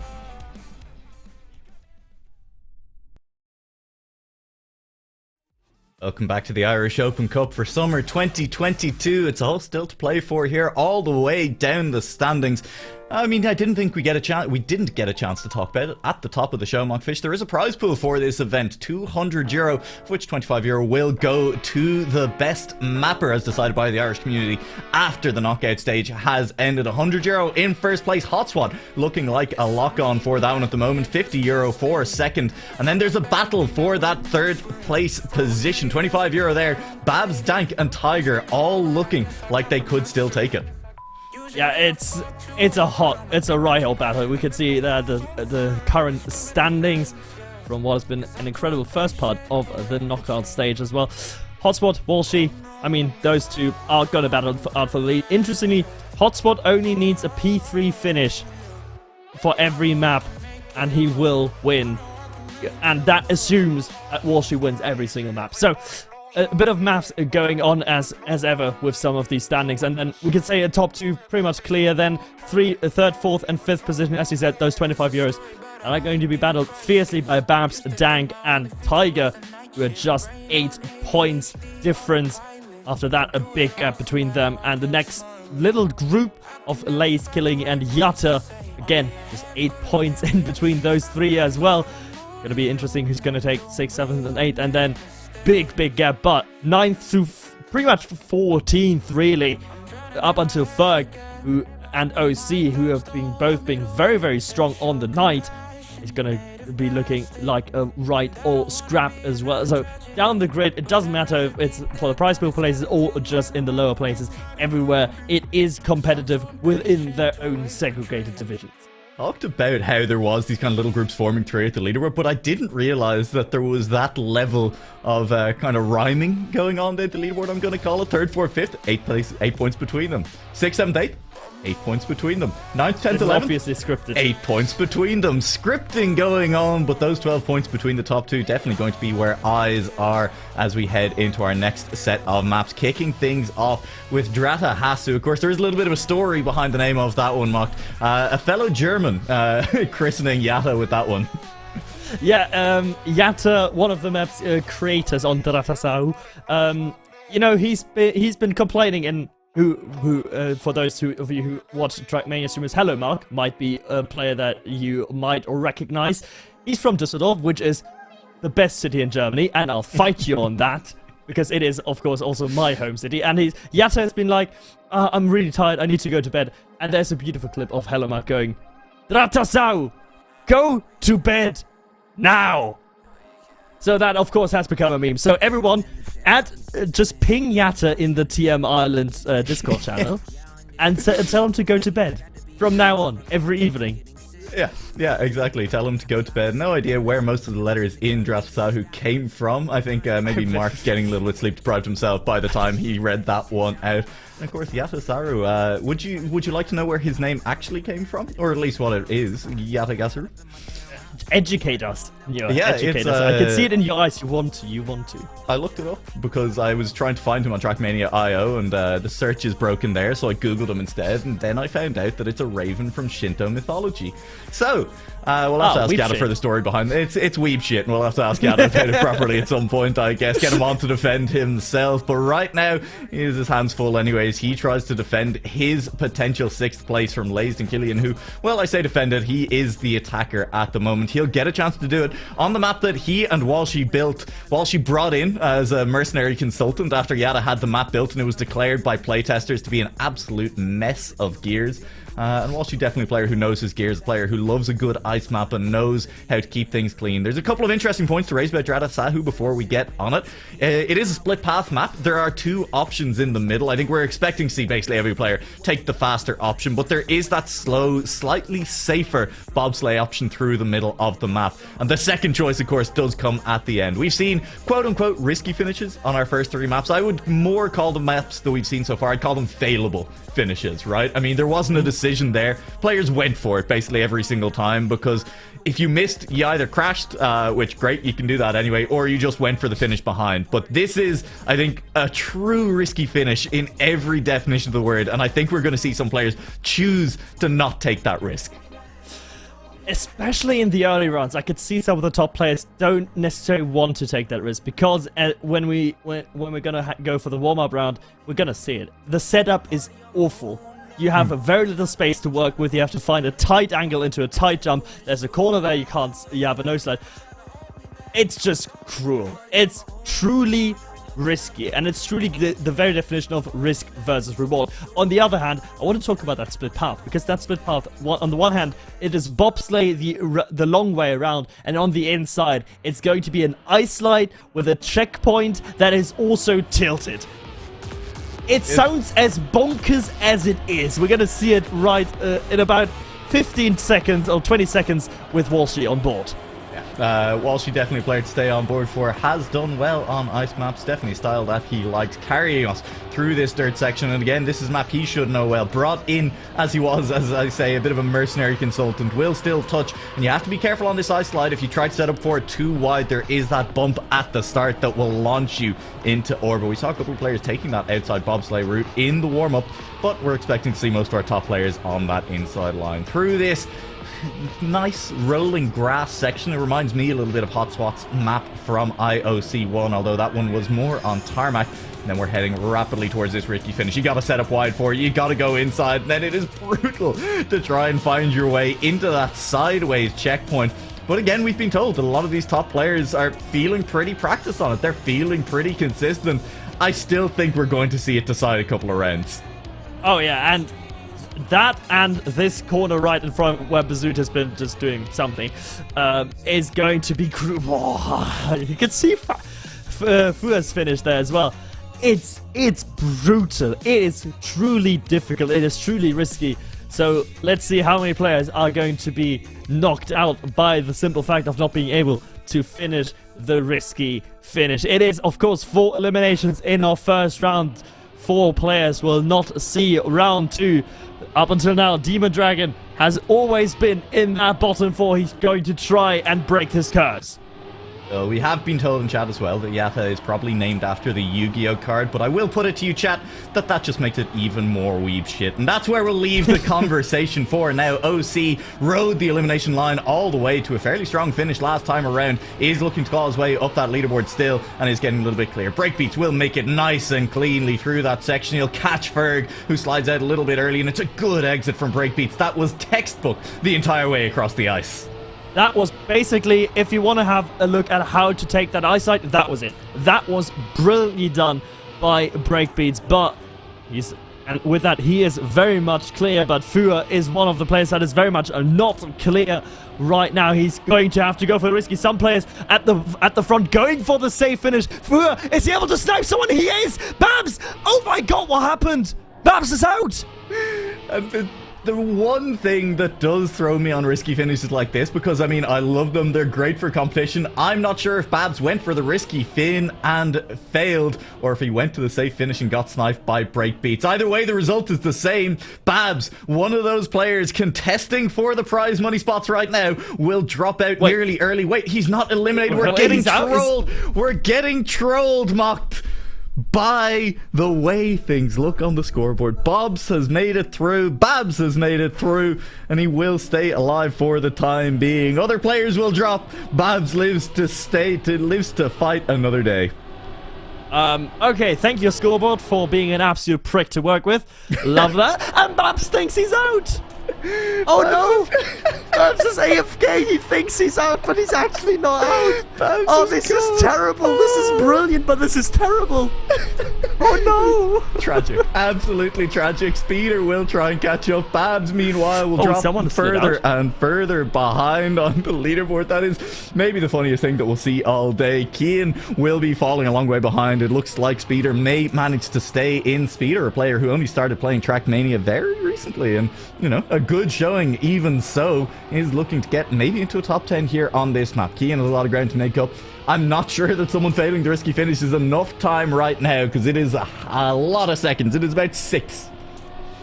It is too many, but Fua spawning in right in front of him is going for the Wait. risky again. He's got it by the skin of his teeth. And hello there, Here Babs. comes Good. Babs. Here comes Babs of High, but he's still out. It's unfortunate. And I think Babs. with that, he's gonna score way too many points. He's going to be scoring 27 or 27 points, I think. I've got a feeling that he just KO'd himself from the fight for P3. That haha funny as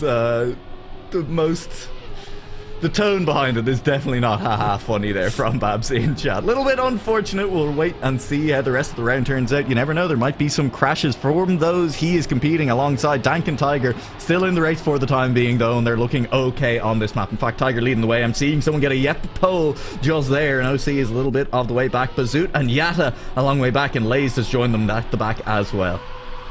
Lays one of the players that could Bazoot. potentially benefit from Babs' Oh. early exit. Yes, he is safe.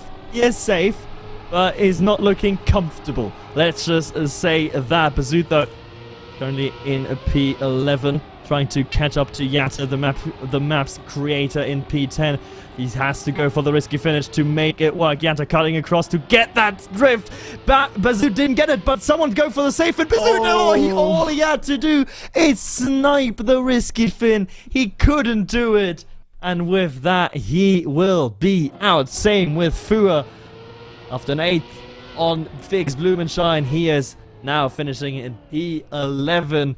But look who's there at the chopping block. Once more, at the edge of elimination. Who else but OC? OC will manage to hold on one more time. Very impressive stuff, and a very nice finish. Speeder as well will break into the top 10. Looking strong on that one. His first top 10 here in Knockouts, now guaranteed. And I think that round as well, just worth highlighting how much of a difference the ice can make. Both Yatta and Lays made mistakes on the dirt before it, but they managed to still overtake Bazoot and Fua, and we just got a complete swap over of who were in the elimination zones on that one. Keep your eyes on that ice turn. The possession, the lead can change hands very quickly there. OC will be hoping for it on this round. Will he manage to overtake someone? Dank with a relatively poor exit, and maybe this fight for 5th isn't done just yet, but Dank has managed to hold on, but he straightens out a little bit too early, and OC comes out with more speed. Dank, not fully straightened up, will still carry a bit more speed, and it is neck and neck. It is backwards and forwards. The elimination zones are changing hands quicker than we can keep up here. Yeah, but Speeder has made a mistake. He's fallen off at the right side. Breakbeats as well at the very bottom is no longer going to be a contestant unless someone decides to go safe in or fails the risky fin. But no, everyone knows the gap that they have. Everyone going safe in, and I mean, just to add insult to injury, Breakbeats doesn't even get the risky finish. Neither does Speeder. Neither does Speeder. But we'll sit here and we'll watch one more attempt. He's running out of time. That's not going to be it. That'll be Speeder into a wall. First top 10 locked in, and it will be a 10th exactly. He's been consistent, the Speeder. 3 12ths and now a 10th. He's keeping it within the same zone, but we're down to single elimination rounds.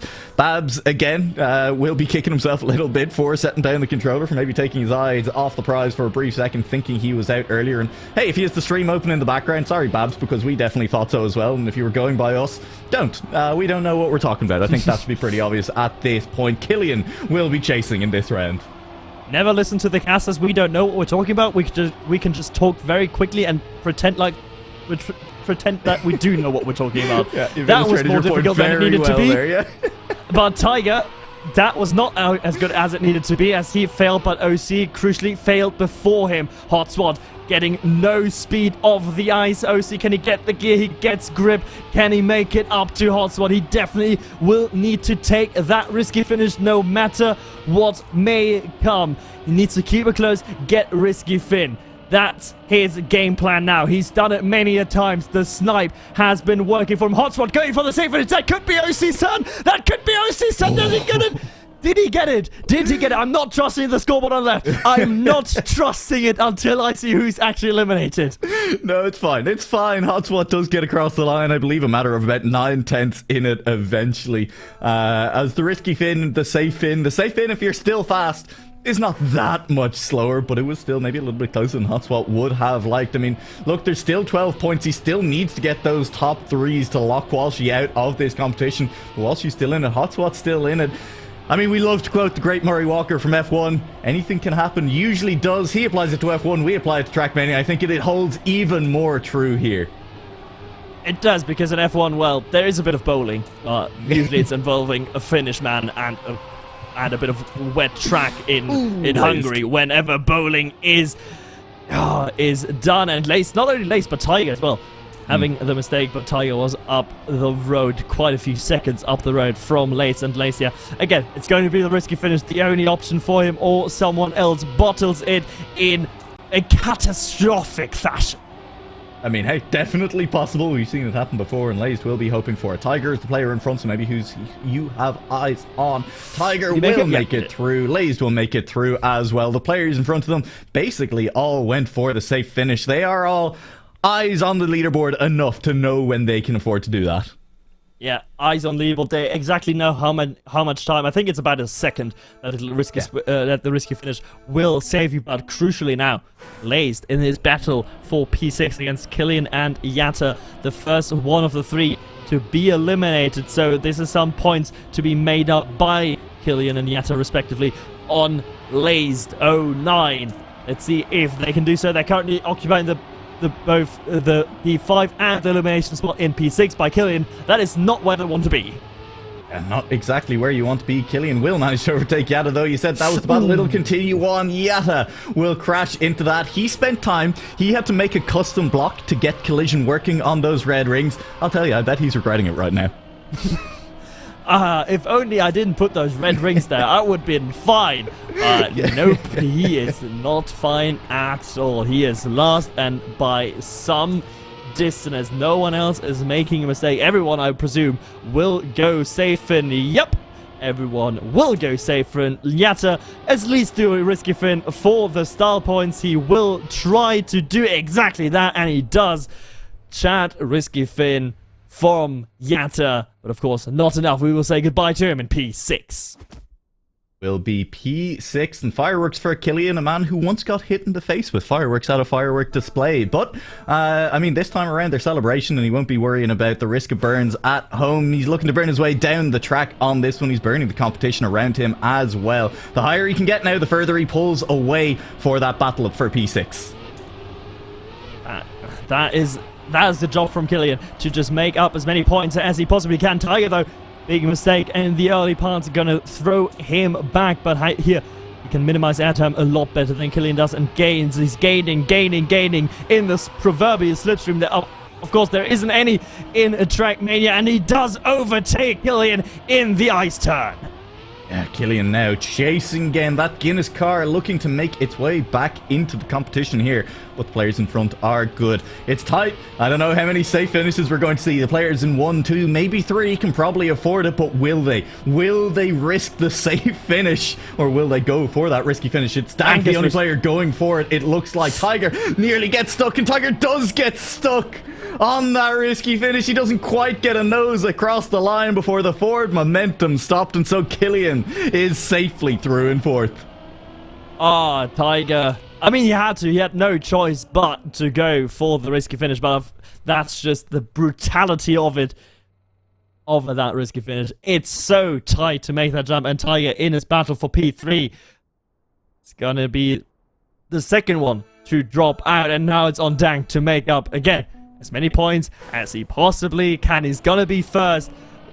He's gonna be third after this round for sure in the overall standings, but by how many points? Killian on his side is as well in this battle for P6. It's going to make up some more points. Walshy right now, he's got to be looking at his other two competitors apart from Hotswat and say, alright, relying on you and relying on Hotswat maybe to make a mistake, because if Walshy wants to claw his way back into it, he needs Hotswat below that third position. This is the round that decides whether or not it happens on this map. Killian has gotten a little bit adrift from the competition, but will overtake Dank, who is now straightened up. How much speed does everyone carry through it? Dank finds speed right at the end there. A little bit of an extra ice slide, as that was a very cheeky one to find his way back ahead of Killian.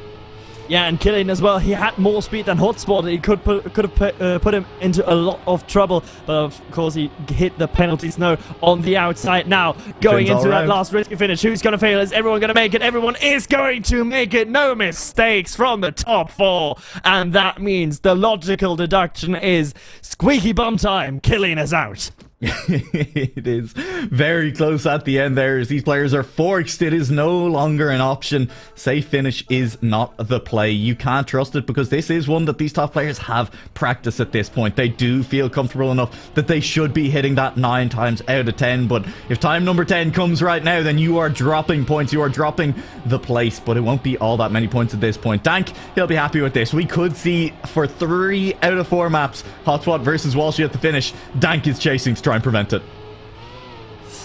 He's really trying to prevent, but he's really far behind, about 7/10. But is anyone going to fail in front of him? No, both of the favorites are taking it very cleanly. Hotspot a lot on the outside, has to cut across. They're going to scrape some speed off of him, and you can see Dank gaining on Hotspot. This is not over yet. Walshy can probably afford to go safe from at this point, which is huge for him in the penultimate round of this map here on Dratasau. It's going to be risky for him from everyone except for Walshy. Dank is going to go for it. Dank, he doesn't get it.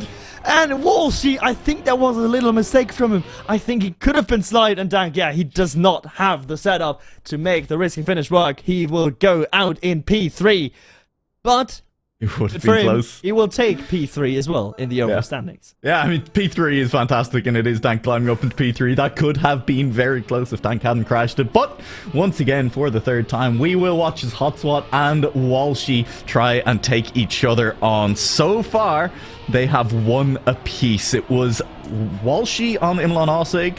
It was Hotswat on Boher Kragik. Which one of them comes out on top this time? Hotswat has the early lead. Slightly worried that once again Mocked in his excitement has muted his microphone. I need to drink, okay? Okay, he needs to drink water. It's fine. Okay, Irish competition, you need to drink. I get it. I get it. Oh, I'm German. I'm allowed to do that. I'm from the only nation apart from the Czechs that's allowed to do it. But who isn't allowed to fail or drink right now whilst driving is Hotswat, because he is in the hot seat. It's going to be the risk of it. It's going to come down to it. Walshy both get the no slide. Oh my goodness! But Walshy goes for the respawn. Hotswat, does he have the speed? He does not. Both fail. Oh my god! What is this? Oh my god! Can we please have a finish here? Walshy in front of Hotswat. He doesn't get it. Oh my god! Hotswat gets it. What a finish to Dratasau. It's incredible. What are we seeing? What are we witnessing? Legendary stuff. Legendary. This is Trackmania Esports, and I love every second. I will draw your mind back to the message that Hotswat sent in the seconds before this round. UI off, just risk. I honestly don't know that either of those players knew where their opponent was. The first crash, fair enough. You know when your opponent hasn't finished that you get a second bite at the apple. Neither of them thought that they were going to get a 3rd chance. Walshy fails the 3rd time, and Hotswat scrapes across the line. And it is now 2-1 in the head-to-head in the finals too. Hotswat, he pulls slightly further ahead of Walshy as well. And how important will that end up being? It remains to be seen. 2 maps are left in IOC Summer 2022. And Mocked, I mean, that's just wild. I am speechless. I cannot process what just happened. What just happened? I'm sorry to get 3 shots at the risky finish in the last round. Everyone else that's been going out before, because everyone first had the risky finish, is feeling so incredibly scammed right now. Yeah. It is not even close. Like, but that's brutal. Crucially, the players we and both of us and the players have to calm down from that and have to focus on the next map, because it is going fast and it is coming in hot as well as we're going into map number 5. Oh god. Number 5, Gutapa is going to be our next map. We are excited to see it. Of course, literally just means quickly in Irish, and quickly has been how these rounds have been going. We've been flying through the competition. Cannot believe we're getting so close to the end. This one by Blueberry. Lovely little map. Blueberry unfortunately not able to join us today, not at his PC down in Cork. And we'll see how these players do on this map. Of course, Hotspot won this one in time attack as well, as he won every single one of them, but it should still be fairly close between these players. It should be very close. If we look at the times here, he was between first and second place. Sorry, on this map there were 15/100 of a second. Remind me, who was that second place? It could possibly be Walshy in that second place. Yeah. Third place, just a further 4/100th back on that map, or in the 42.9s, was Babs. Yeah. It's going to be tight at the top. And a 43-0 from Babs already, my goodness, in warm-up. That's the statement. Right. Babs dialed in potentially here on Gutapa. He'll need it. He's had a couple of disappointing results so far. A 9th on Imlan Oseg, a 14th on Drata Sahu. A little bit of time to maybe clear the head and get in on this one. We will see how it goes. Our first round, the biggest culling of the field. 4 eliminations to come. You can see the only remnants of what this map was originally meant to be. Blueberry was going to set out to maybe create a full-speed ice map. That bobsleigh is all that remains of it, as he realised exactly how much he didn't really want to try and map that. Full-speed ice is a style. I wish it would be not. I wish it would be a style. Personal preference, of course, and because of its, bobsleigh and, 34%. We all know the gist by now. Don't build full-speed ice tracks with bobsleigh, because they will be broken. Yeah. Who else is broken? Demon Dragon. His car, I think, he's totaled. He's totaled. He's a little bit totaled. He's a little bit gone, potentially on fire. Gurm will drop out potentially as well. Is going to DNF. Fua is through into 15th. Laze is in 14th. I say through, I mean out. Those are polar opposites. And it's Lazed, Fua, Demon Dragon, and On Fire Gurm, who will be the first 4 out here on map 5 of IOC. Yeah, and Lace especially. We talked about it before, after the halftime break. Talked about the standings at Battle for P6. Lace 2 weak finishes in a row from him. 7th last time around. Now just 14th. It's going to be costing him a lot of points in that Battle for P6. But, of course, his direct competitors, Killian and Yatta, are not going to complain, as we are riding on board with Killian here. And there's really nothing exceptionally, like for every other map we had like some standout, right? We had some standout turn to be talking about. Here there's really not that much standout to talk about. It's just keep it clean throughout the entirety and not just keep it clean throughout one particular section. Yeah, the one thing that I will talk about as a standout, once we see the finishers for this round, Dank is right down at the bottom, and it is incredibly tight as we head towards this finish line. Yatta might drop out nice and early. He will. Yatta and Bazoo, 12th and 13th. And meanwhile, up the top of 42.8 is kind of impressive. That's a kind of wild time. In fact, I think that's a PB. That's a PB, yeah. That's a record. Unless he's PB'd in practice over the last couple of days, that is going to be the record for Hotspot on this map. I will call out the cactus in the middle of that first jump. A single cactus somewhere on the track to try and catch people out was a staple of the British and Irish Sprint Cup. And you'll be glad to know, Blueberry, that it did catch me out on my first run on the map. So, it's done its work. Wait, what cactus? There's a cactus in the middle of the jump. You'll see when we come up to it after the sweeping grass left-hander. I've never really seen it. Even when playing the map, it's never. It's just a little bit too fast. Ready? Here we go. Ferg over the top, and he that goes cactus. That cactus, okay. Yeah. Yeah. I've never had that little speed, so it never bothered me. I'm a little bit toxic. You know who else doesn't have speed? Kean. But in his case, it's because he's hit a wall this time around. Ferg is chasing, and Breakbeats will just about manage to stay in front of him there. Our single Northern Ireland player stays alive here in map 5. Breakbeats is Northern Irish? Yeah. I didn't know. Yeah. Nice. Now we need to change our flags. and our back rows. We have to incorporate Northern Ireland into that somehow. Yeah, he's jumped down to the Irish records, the Republic of Irish Records, I should say, because community around here, why wouldn't you? It's a very welcoming space, and of course we do welcome anyone over to that British and Irish Trackmania Discord server. I'm sure someone in chat has the link for you if you want it. Past the wide peepo though, it's getting to the business end of things, Mocked. We can't spend all this time talking about nice people. I mean, we could, but let's not. Let's talk about Tiger, who's absolutely crashed that sausage turn again. Sausage, not a surface he appears to be liking it too much. He already had big problems on Botakrager with the sausage block finishing there in P10. It might not be a lot better, but Babs again struggling, battling with OC, but barely sniping him at the end. 4/100th of a second, and OC for once not able to snipe another player at the finish. But yet again, his worst finish on the night continues to be that P9. He's been making P10 every time. Yeah, he has been making P10 every time. It sounds like Mocked may not be coming through on stream.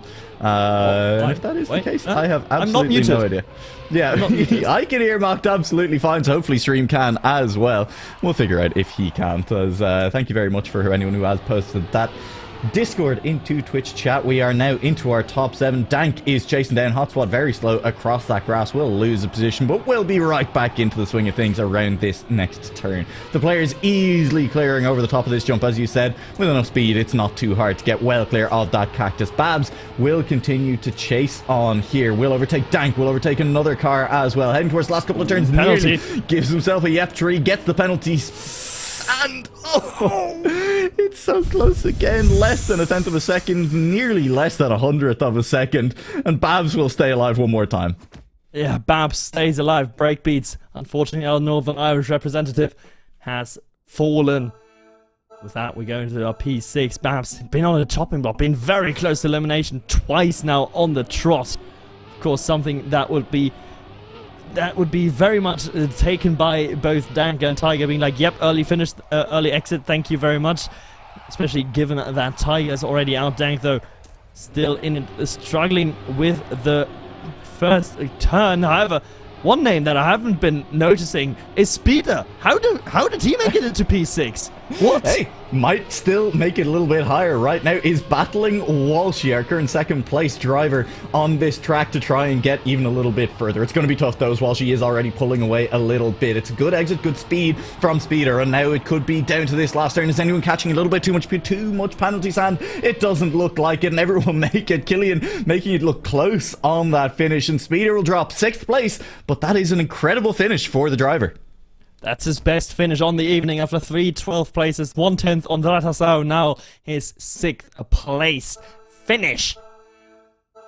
With that, he moves up quite a few places as well. Gonna be putting on a lot of pressure on a Breakbeat in P9 in the overall standing spot. With that, our P5, our top 5 are standing, and for the competition's sake, going into the last map, we really want an exit here from Hotspot, and we want to win here from Walshy, so it's going to be extra spicy, but I don't see it happening. Hotspot already pulling away at the front. Yeah, nothing personal, just always nice to have an exciting finish, a photo finish at the end, but they are looking to be clear, and Dank is the player at the back at the moment. All of them once again well clear of that cactus. Ain't gonna see nobody caught by it in these rounds, it feels like. Walshy and Hotspot battling in the lead, but it's Dank who needs to catch Killian at the back, and in fact he has the speed to do so heading into the last turn. Does get a wheel nearly onto that penalty sand, but just keeps it clear, will make it to the finish, and Killian will drop out in 5th place. Killian out in P5. Fortunate for him, very, very close there at the end. With that, we have our top four that we've seen very often at this point. Our top 4 of course, Dank, Walshy, Hotspot, and Babs, the top 4 players that are currently in the standings as well. Let's see who will take it from these 4, who will take the podium positions here on Göteborg. Is it going to be Babs who fails? Is it going to be Dank? Is it going to be Walshy? Or is it going to be a rare Hotspot exit? There has been a single hotspot exit outside the top 2 so far, and as I say, I don't think we're likely to see it repeated for the rest of the competition here. Dank is chasing him, may get off that grass first. It's the race to get off the penalty grass, and the whole thing just slowing down, breathe in, head for the back half of the track, and then launch yourself like a dolphin, so graceful through the air before belly flopping after that cactus. Dank still chasing though, still trying to hunt. Babs has great speed out of that exit. Dank across this dirt is continuing to try and catch up. I don't think he's going to do it. None of them are going to fail that jump, and Dank will drop in 4th. Dank will drop in 4th, but everyone having a clean race. 43-1, 43-2, and 43-3 the times. So very, very strong times as well posted from our top 3 players. All 3 deserving of their placement. Unfortunately, Dank, the slowest of the 4, but still very rapid in his own right. It's been into the top 3, and Hotspot trying to get another win, his 3rd map win on the evening. He's been denied twice, once by himself and once on Imola Nasic by Walshy. Denied by himself, I think, is probably a good way to put it on that one. Of course, if Babs comes 3rd here and then Walshy comes 2nd, we will see the exact results from Time Attack played out, with Dank already having locked in his 4th place. Babs, though, is looking to get himself a finals appearance, his first one of the evening. It's between himself and Walshy to get that done, but Babs is pulling away a little bit. Walshy keeps it wide, keeps the car on track, and credit to him for that in that last turn. Things were looking dicey, but it'll be a little bit too dicey. Not able to clean it up enough. Hotspot versus Babs for the first time tonight. Hotspot versus Babs, and Babs very much needed that good finish after his disastrous P14 on Dratasau. He's going to take on, he's still in the mix for those 25 euros for P3 in the overall standings, but of course a win here against Hotspot, against the favorite, is looking unlikely. However, not impossible for Babs. It looks like he's going to take that challenge head on. Early entry into the plastic turnaround, carrying speed, but less speed, crucially, than Hotspot, who's starting to pull a little bit away, a lot wider, though, on the penalty grass, and it's about 2/10 between the 2 competitors. 2/10 is not all that much, nothing, the blink of an eye, but it can mean a world of difference here in Trackmania. Heading into these last few turns, Hotspot's touched the wall, and Babs takes the lead, heading into the flags. Just don't flag, don't pole, don't crash the finish. Babs will take a round win, he'll take a map win. Hotspot will be happy with a 2nd, his closest competitor already gone, but Babs will regain a little bit closer onto Dank. And Babs gets his 2nd victory of the evening. Babs and Hotspot now tied at 2 wins apiece on the night. Babs' win, of course, on Fix Blumenshire, and now on Gotapa. Good round. That's true. Good round. Yeah. Overall, I'd say that was probably the most consistent round of the evening. The most consistent round. Not many mistakes happening. Just a lot of chill. A lot of chill, good, clean Trackmania. I'd completely forgotten that Babs came first on Figs Bloomshine, and I have the score sheet open beside me as well. Just shows my ability to parse an Excel spreadsheet at speed is not what it once was. But you're right, Babs has 2 wins now, and that is keeping him within touching distance of Dank. 10 points between them as we head onto our last map. It'll still take Dank failing very early for Babs to overtake him now, and there's another 6 points back for Tiger, but not impossible. There is a 16-point difference between Walshy and Hotspot as we head onto our last map. It'll take a very, very early exit from Hotspot for Walshy to be in with a chance at sniping away the first place. But I guess we'll just have to wait and see, Mark. Hotspot needs to finish 9th, and then I think he's safe. If Walshy finishes first. I think... No. He needs to finish 8th to be safe. Yep. If it's 9th, he finishes he's going to be 8th and tied. Walshy comes first, they are tied on points. They're tied on first places, they're tied on second places. And then we get to figure out what tiebreakers look like. and then it's tiebreakers. So, yeah, tiebreakers are fun. We don't know exactly. I don't know at least exactly how the tiebreakers are going to work, but let's just see when it comes to it. Look, our final map Let's talk a Walshy little bit needs about to the win. map as well. Yeah, Walshy needs to win. That's the main takeaway from this one. Meanwhile, the battle for those 25 euros between Dank and Babs, that is alive and well. Our final map of the night, Tour Rocha. Bazoot, the only mapper to enter 2 maps for consideration. Both of them got picked. And this one, I think, is one of my favorite finishes I've ever seen for knockout rounds on a Trackmania track. The finish is brilliant, but that ice slide is brutal that we just saw. You are so tempted to go to the inside. It is so difficult to find the right angle for that ice slide, and everyone from the top players is going to show you how to play an ice slide. But now we're coming here up on this finish. Tiger getting the setup. Tiger going in. Oh, but he bounces the plastic, and he bounces it in such a way that he doesn't even get to the safe finish on the right-hand side. Where Breakbeats is currently heading. Is he heading? No, he's just taking it leisurely in the warm-up.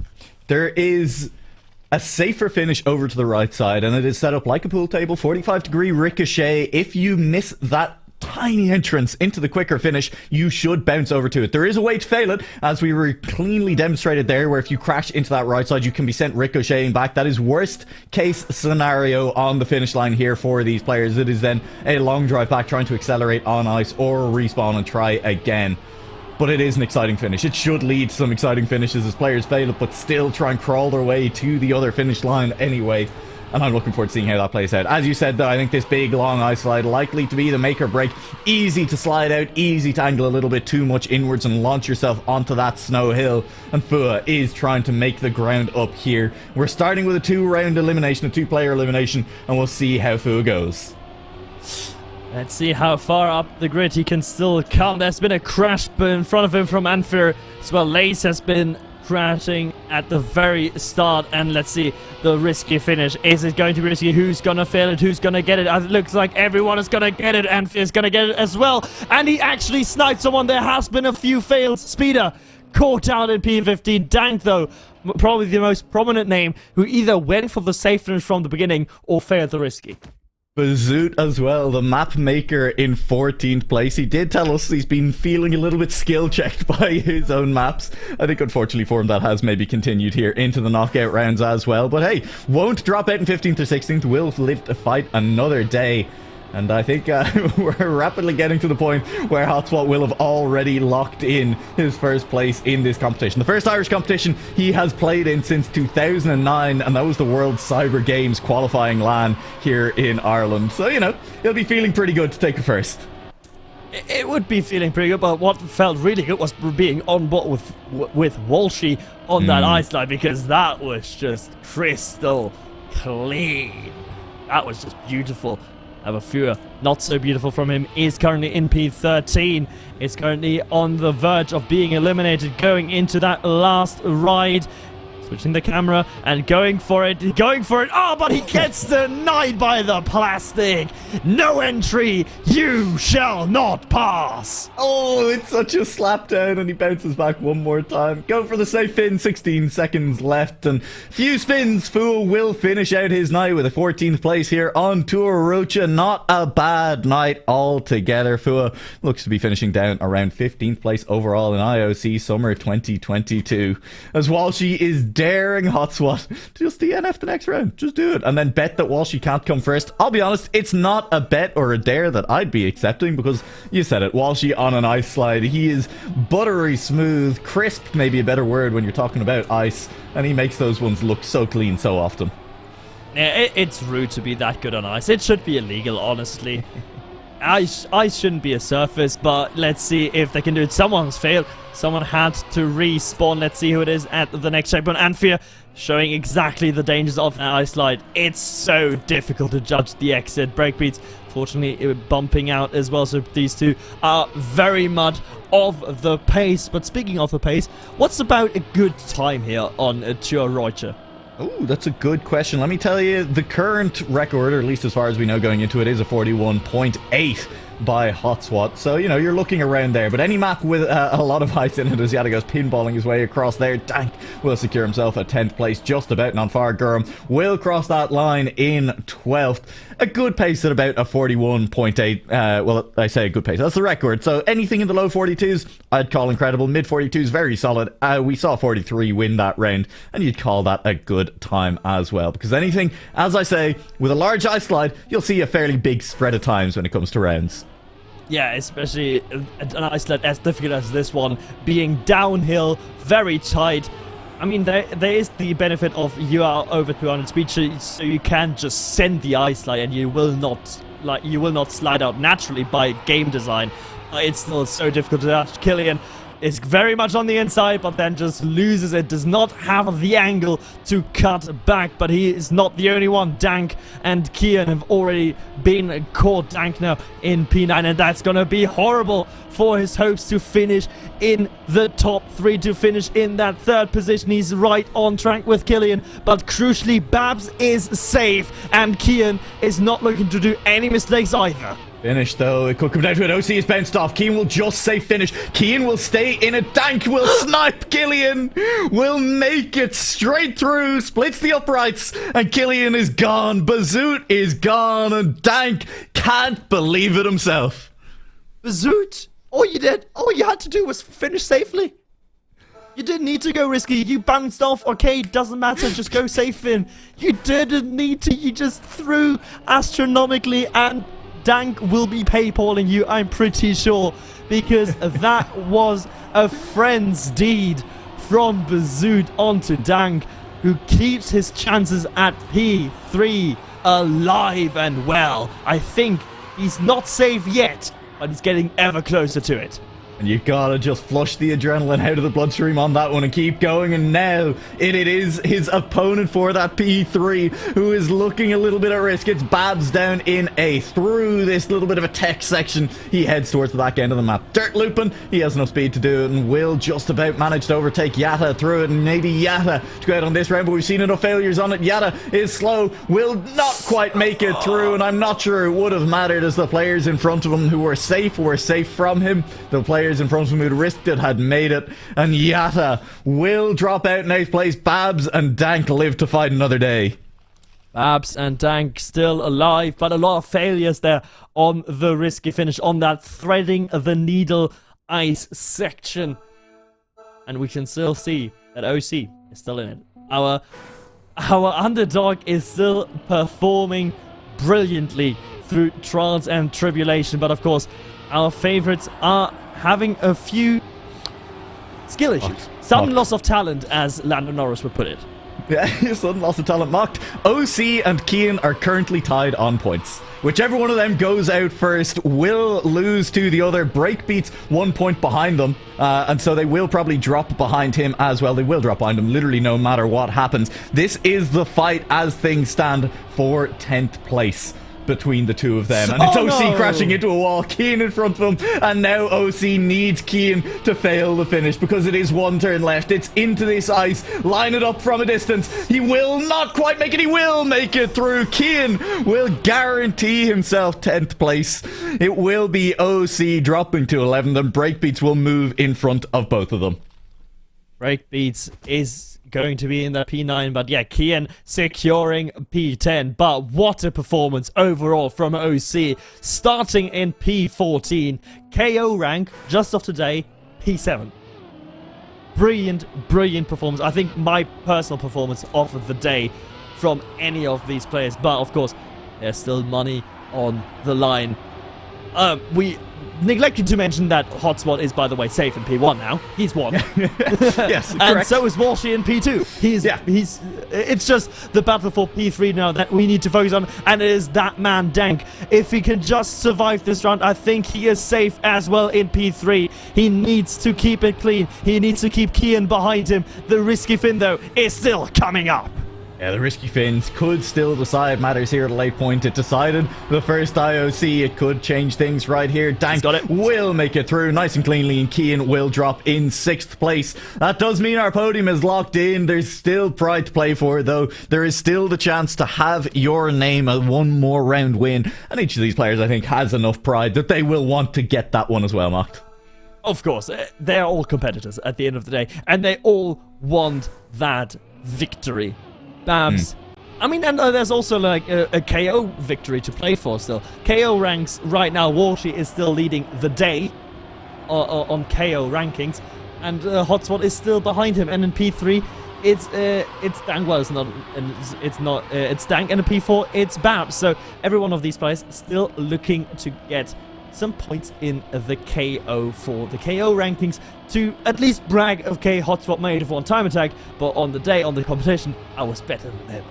Yeah, absolutely. That's definitely something you do want to look for as well. Walshy may drop out here in 5th, but he will have more speed than Babs coming out of that loop. Babs, though, is more speed, catching on the inside, and now the style points going through the finish. Both of them, Will and Tiger, chose not to risk it, and he will pay for that with his life. A little bit more endangered every day, those Tigers. Tiger thought he was safe. Alas, he wasn't. He's having to go out in P5, and, well, I mean, suitably, our 5th place player goes out in P5. Now, if Babs could go out in P4, Dank in P3, Walshy in P2, and Hotspot in P1, that would be lovely, because those are our current standings. That is our current standings, and what a fitting way to round things out, I think, as well. These 4 were looking pretty clear after time attack, and they're feeling pretty clear now after the knockout stage, and they will go through Tour Rocha one more time together. Walshy is the player to drop back a little bit, and it would be nice to keep you all a little bit more in formation, Walshy, but that's okay as well. You keep going, you can catch back up. I honestly still think you might catch Dank as we head towards the last couple of loops here. We head towards the last couple of turns here on this map. Which one of them's going to fail to finish? Bets in now, because you're a little bit too Babs late is to slow. get them in. Babs is slow. All of them will run the gap. Hotspot clear the rest, and Walshy will drop in 4th. Walshy, we have to say goodbye in P4. He will not win the day here on knockout rankings, as Hotspot is taking over that P1 for now. But of course, mistakes are few and far between. It is our final podium here on Tour Rocha. It is Babs, Dank, and Hotspot. Let's see who will take the bronze medal. Is it going to be Dank? Is it going to be Hotspot? Or is it going to be Babs? Going to be then what is our final of the night, and our final of IOC Summer 2022 going to look like. It's just so clean from these players. Dank a little bit not straight enough coming off the ice there. Will swerve a little bit coming through, and that does mean he's lost a little bit of speed, lost a little bit of position to the 2 cars in front of him. Babs and Hotspot veg one more time in the final. Is that what it comes down to? It looks like it might finish. Still failable. The style point's still on the line. Hotspot through. Babs lines it up. He does bounce off, but Dank, despite being clean through, is about 4/10 behind and will drop out. And it's one more all-veg final. All hail the veg. All hail Hotspot and Babs. This is the one. This is the one who will finish the day in P1. Who's going to have the most P1 finishes during the knockout phase? Hotspot or Babs? Both of them taking a bit of a different line into that first grass turn, but Hotspot crucially more momentum on the inside. Babs though coming at him, and now the ice slide, probably the most crucial turn. Who's going to take it better? Babs a little bit more to the inside. That means Hotspot has got the speed advantage going into the tarmac, and Babs had to swerve as well. This is not over yet though. Yeah, not quite over yet. As Babs will try and chase down Hotspot one more time. Will crash on the inside of that final turn, and Hotspot will finish as he started this competition. Another first place. He's taken 4 in knockout. He took 6 in time attack, a total of 10 points, and then a couple went awry apart from that, but a near flawless execution of the competition. The king has returned, his throne is secure, and Hotspot will win IOC Summer 2022.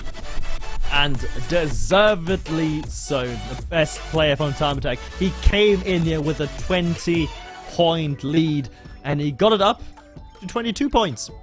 So, yeah, I mean, just the good. best player. Period.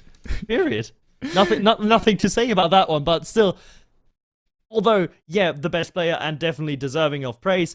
Still not my favorite performance. I love the underdog. I love OC. I just love him.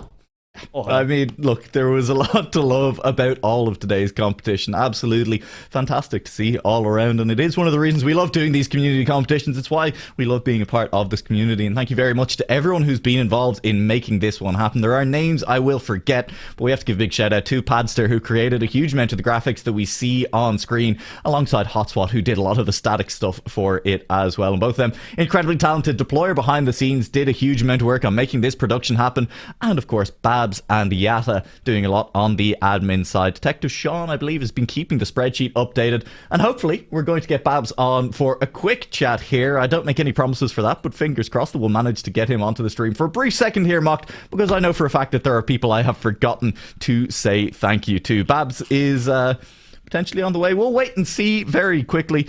Mocked, any standout moments for you on that one? I think other than I mean, look, that risky finish debacle. I mean, the triple risky, risky fin. It has to be the moment, right? Either the triple risky fin or OC's, what was it, 1,000th snipe. That was also absolutely mad. I've forgotten which map that was. That is honestly the most that's the most worrying part, that I forgot which map that happened on. I just don't know anymore. I think it was Fixed Blumenstein. I could be mistaken though. Yeah, I mean, possibly. We definitely saw a lot of rounds being decided by tenths of seconds. We saw plenty of close battles throughout the table. There is the final results, I believe. It looks like the final results, as Deployers managed to pull them up for us in the background. He's getting that ready, in fact, and I forget when I'm looking at my screen exactly what I am looking at. It's been a long night. It's been a long competition, as these players have left their heart and soul on the track, and I mean, I went through a wardrobe change in the middle of it as it started getting too hot in my room, Mocked. I mean, I didn't quite go for a wardrobe change. I am feeling the heat a little bit, but luckily, at least in Germany, it's been raining for the past 2 days, finally. So it's cooled down quite a bit. So I'm actually not too bad here, even though I've got 2 lights shining right in my ugly mug. And I know you know the feeling. Your mug's not that ugly. I mean, I'd say it's okay. Like, yeah, don't worry. I give the best compliments. It's often been said about me, mostly, as you can clearly tell, to myself. From yourself to yourself. From myself to myself. Mocked, I am joking. As we say, we're hoping to get Babs in here. It's not the end of the world if it doesn't happen, of course. It's happening. If I'm looking at the Discord, Deployer is with him, so I think it's happening. And I think we're going to get Babs on stream. I have no idea. I'm sure we will get the go-ahead signal from Deployer in a chat somewhere if Babs can be heard by stream. I know we are able to hear Babs at the moment. Can stream hear Babs? Babs, stream can hear you. Hello. Welcome. Congratulations on a, 4th place overall, but an incredible showing in the knockout at times. Oh yeah, no, some events. Some funny moments in there, which you guys made the most of, definitely. But yeah, that's what we're here for. No, I mean, listen, Babs, enjoyable. we mostly want you on just very quickly just to talk about, hey, the event as a whole, because you've put a huge amount of work into making this and the first IOC happen, and I think everyone in the community has to say thank you for that as well. Sure. I mean, such a great community. After the first IOC, we said we wanted to do something a bit bigger, something a bit more polished. So we got Mocked Fish in. That's not the way to polish a broadcast. I'm sorry, mate. You went in the wrong direction for that one. No, but yeah. If anybody watched the first IOC and then watched this one, they'll instantly see the differences. Like, we've got 6 beautiful maps. Beautiful because Hotswat made an incredible mod for them. They just look absolutely gorgeous. And I was listening to your guys' cast, and it was brilliant. And honestly, this time around, I wasn't really competing as much. I was just enjoying being here, and just enjoying seeing the competition. So yeah, just very grateful. Yeah, I mean, look, it's worked out cleanly. Be careful about what you say about the polish of the first one, all right? Listen, I poured my heart and soul into finding that one moving background that I found. Deployer set his house on fire for that broadcast, all right? I mean, it was intense. No, you're absolutely right. I mean, it's been a huge amount of work. Once again, I've said thank you. I think Padster already put in some incredible work. That video as well that we got to play at the start as well, it's been uploaded to the British and Irish Trackmania YouTube channel. It's all around been absolutely fantastic. And like you said, what a fantastic community it is to be a part of. Yeah, no, it really has been, and I think there's more to come from Padster. As I think you've got the final standings on the stream there.